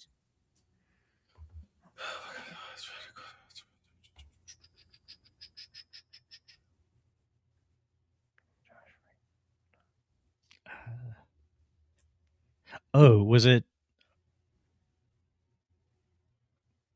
That wasn't. No, never mind. It wasn't any other McCowns. I don't know. The answer is Bruce Gradkowski. Oh man, Former Brown Bruce Gradkowski? Yep. who's he an assistant with right now? He is an offensive assistant with Detroit Lions. Okay. Go figure. And the last quarterback drafted, round 7, pick 15, drafted by the Falcons, went to Georgia. Say that again. 7th round, Georgia. 7th round, went to Georgia. Is that Eric Zier? No. That's a good call, though. Very good call. He was like one of those kind of guys like Zier. It was like a good college career, no NFL career, in my opinion. Right. Oh, who were the other guys right around that time? That would have been like right after Quincy Carter, I right? can't remember. I don't know. Could it? It wasn't Quincy Carter, was No, it? Quincy Carter was drafted by the Cowboys. Yeah, that's right. God, I'm trying to think. And this Clemson is would have played. Clemson would have played Georgia around that time. Was this with 2007? Whitehurst. You said 6? 2000. This is 2006 draft. Oh gosh. I'm trying to think of who was quarterbacks at Georgia when we were. Yeah. 06 Georgia quarterback. You got me good on this one, dude. This is a name that I'm still familiar with for Georgia. Yeah, you. Damn, I can't pull it.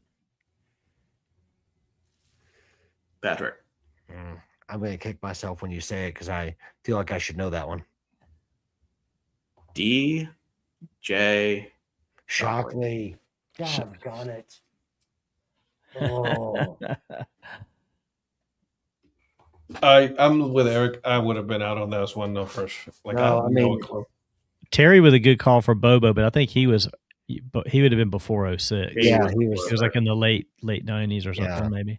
Bobo the Clown. Mike Bobo. He still is a Bobo the Mike Clown. Bozo.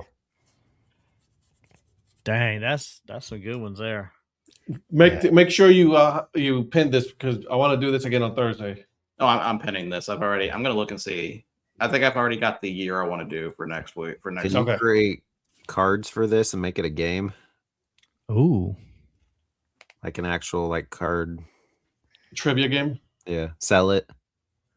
I probably can't sell it. I feel like the NFL draft well, why not? Probably have a problem with that because it's using their information. And the way we can extend this is that we're doing QBs now. We can always do wide receivers and running backs at least through the first few rounds. And then we'll do on the year anniversary when we do this, we'll do kickers. Just for Eric. Brandon McManus. Oh my gosh, dude, it's garbage. Speaking of kickers, Eric, what do you have on EFA this week? Not a kicker, I can guarantee you that. Well, ladies and gentlemen, Earn Fun Average, Johnny and I, tomorrow we are celebrating episode 200. Congratulations. Nice. So we have a couple special guests that you will recognize and be mad about. And we determine who the smartest, I guess you could say smartest, co-host is between Johnny and I. So tune in tomorrow, find out. Episode 200, Earn Fun Average podcast. This can go real good. I can't wait till Eric has a guest on there. So what did you do in sports before you doing what you're doing now? I was a kicker. Yeah. I will lose it when he comes across that person. I can't wait to hear I can't wait to hear Donnie on the Earn Fun Average podcast tomorrow. All you're gonna hear is Johnny's loud laugh as soon as that happened. It's not it's not any of you guys. That's on Who tomorrow. just did that? That was Ed. That's actually a pretty good one. So Patrick, no, it was not you. It was not Donnie. I already know who Virgil, it is. And it was not Ed. It was Paul. I know who it is already. We're the unspecial guests. I know of at least one person. Correct. So if you know one and you know one, then you both know who they are. I do. Terry's not wrong. We have to go back to the 80s for me and him, Virgil. Wait a minute. I know who one is. Yep. And I'm sure you know the other if Ed knows. Well, I know what. I will find out tomorrow. That's right. Tune in 4 a.m. Central. Job. So 5 o'clock your guys' time. Wait until Thursday. Ooh, Terry. He never has me on, so it's not me. Terry, I actually listened to your episode. The last one that I had on my list is with your MC, your host for the team. It was actually pretty good. Terry, I love your podcast. I can't wait to see who you have Thursday. Not when I went to Oklahoma City on Friday, but the previous time I went to Oklahoma City, I listened to Zach's episode and Patrick's episode. Nice. I like it. DHC podcast have finished the conversation with Eric and Kelly. It was like a really good one. I was trying to shorten it, but I'm like, man, this is really good conversation, so I couldn't just cut it off. It was really good. Yeah, call us. We'll design your team's logos. We'll align your leagues. We'll take care of it all. Just call up CBM. We got you. We will make sure that you are taken care of because obviously we know what to do. We're fans, and we know Start a this. CBM consulting company. 100%. Hey, trademark that. Keep that in the back burner because we're going to do that. Yep. Keep it short. I gotta go get it No, on that now. CBM in this case stands for Consultants for Baseball Makeovers. I'm okay with that because, man, they need some. Anyways, They need some help. guys, thank you so much. Oh wait, Donnie, Patrick, nothing this week for you guys. Cool. Virgil, anything for you? No. Okay. All right. Well, guys, make sure you guys join us on Thursday. We are going to be making our picks for the NFL playoffs as well as the college football championship. Who will win? Well, stay tuned and we'll watch it on Thursday. Make sure you guys go to All Forward Baseball Company. 15% off. Will count towards your National Hat Day. Okay. That 50% off. So make sure you use it, that hat, when you go onto the checkout. And then on Thursday, we'll talk about National Hat Day, what you guys ordered. So make sure you let us know what you guys are ordering. Then make sure you guys are following us on YouTube, on all of the socials, and then we will see you guys on Thursday. Bye.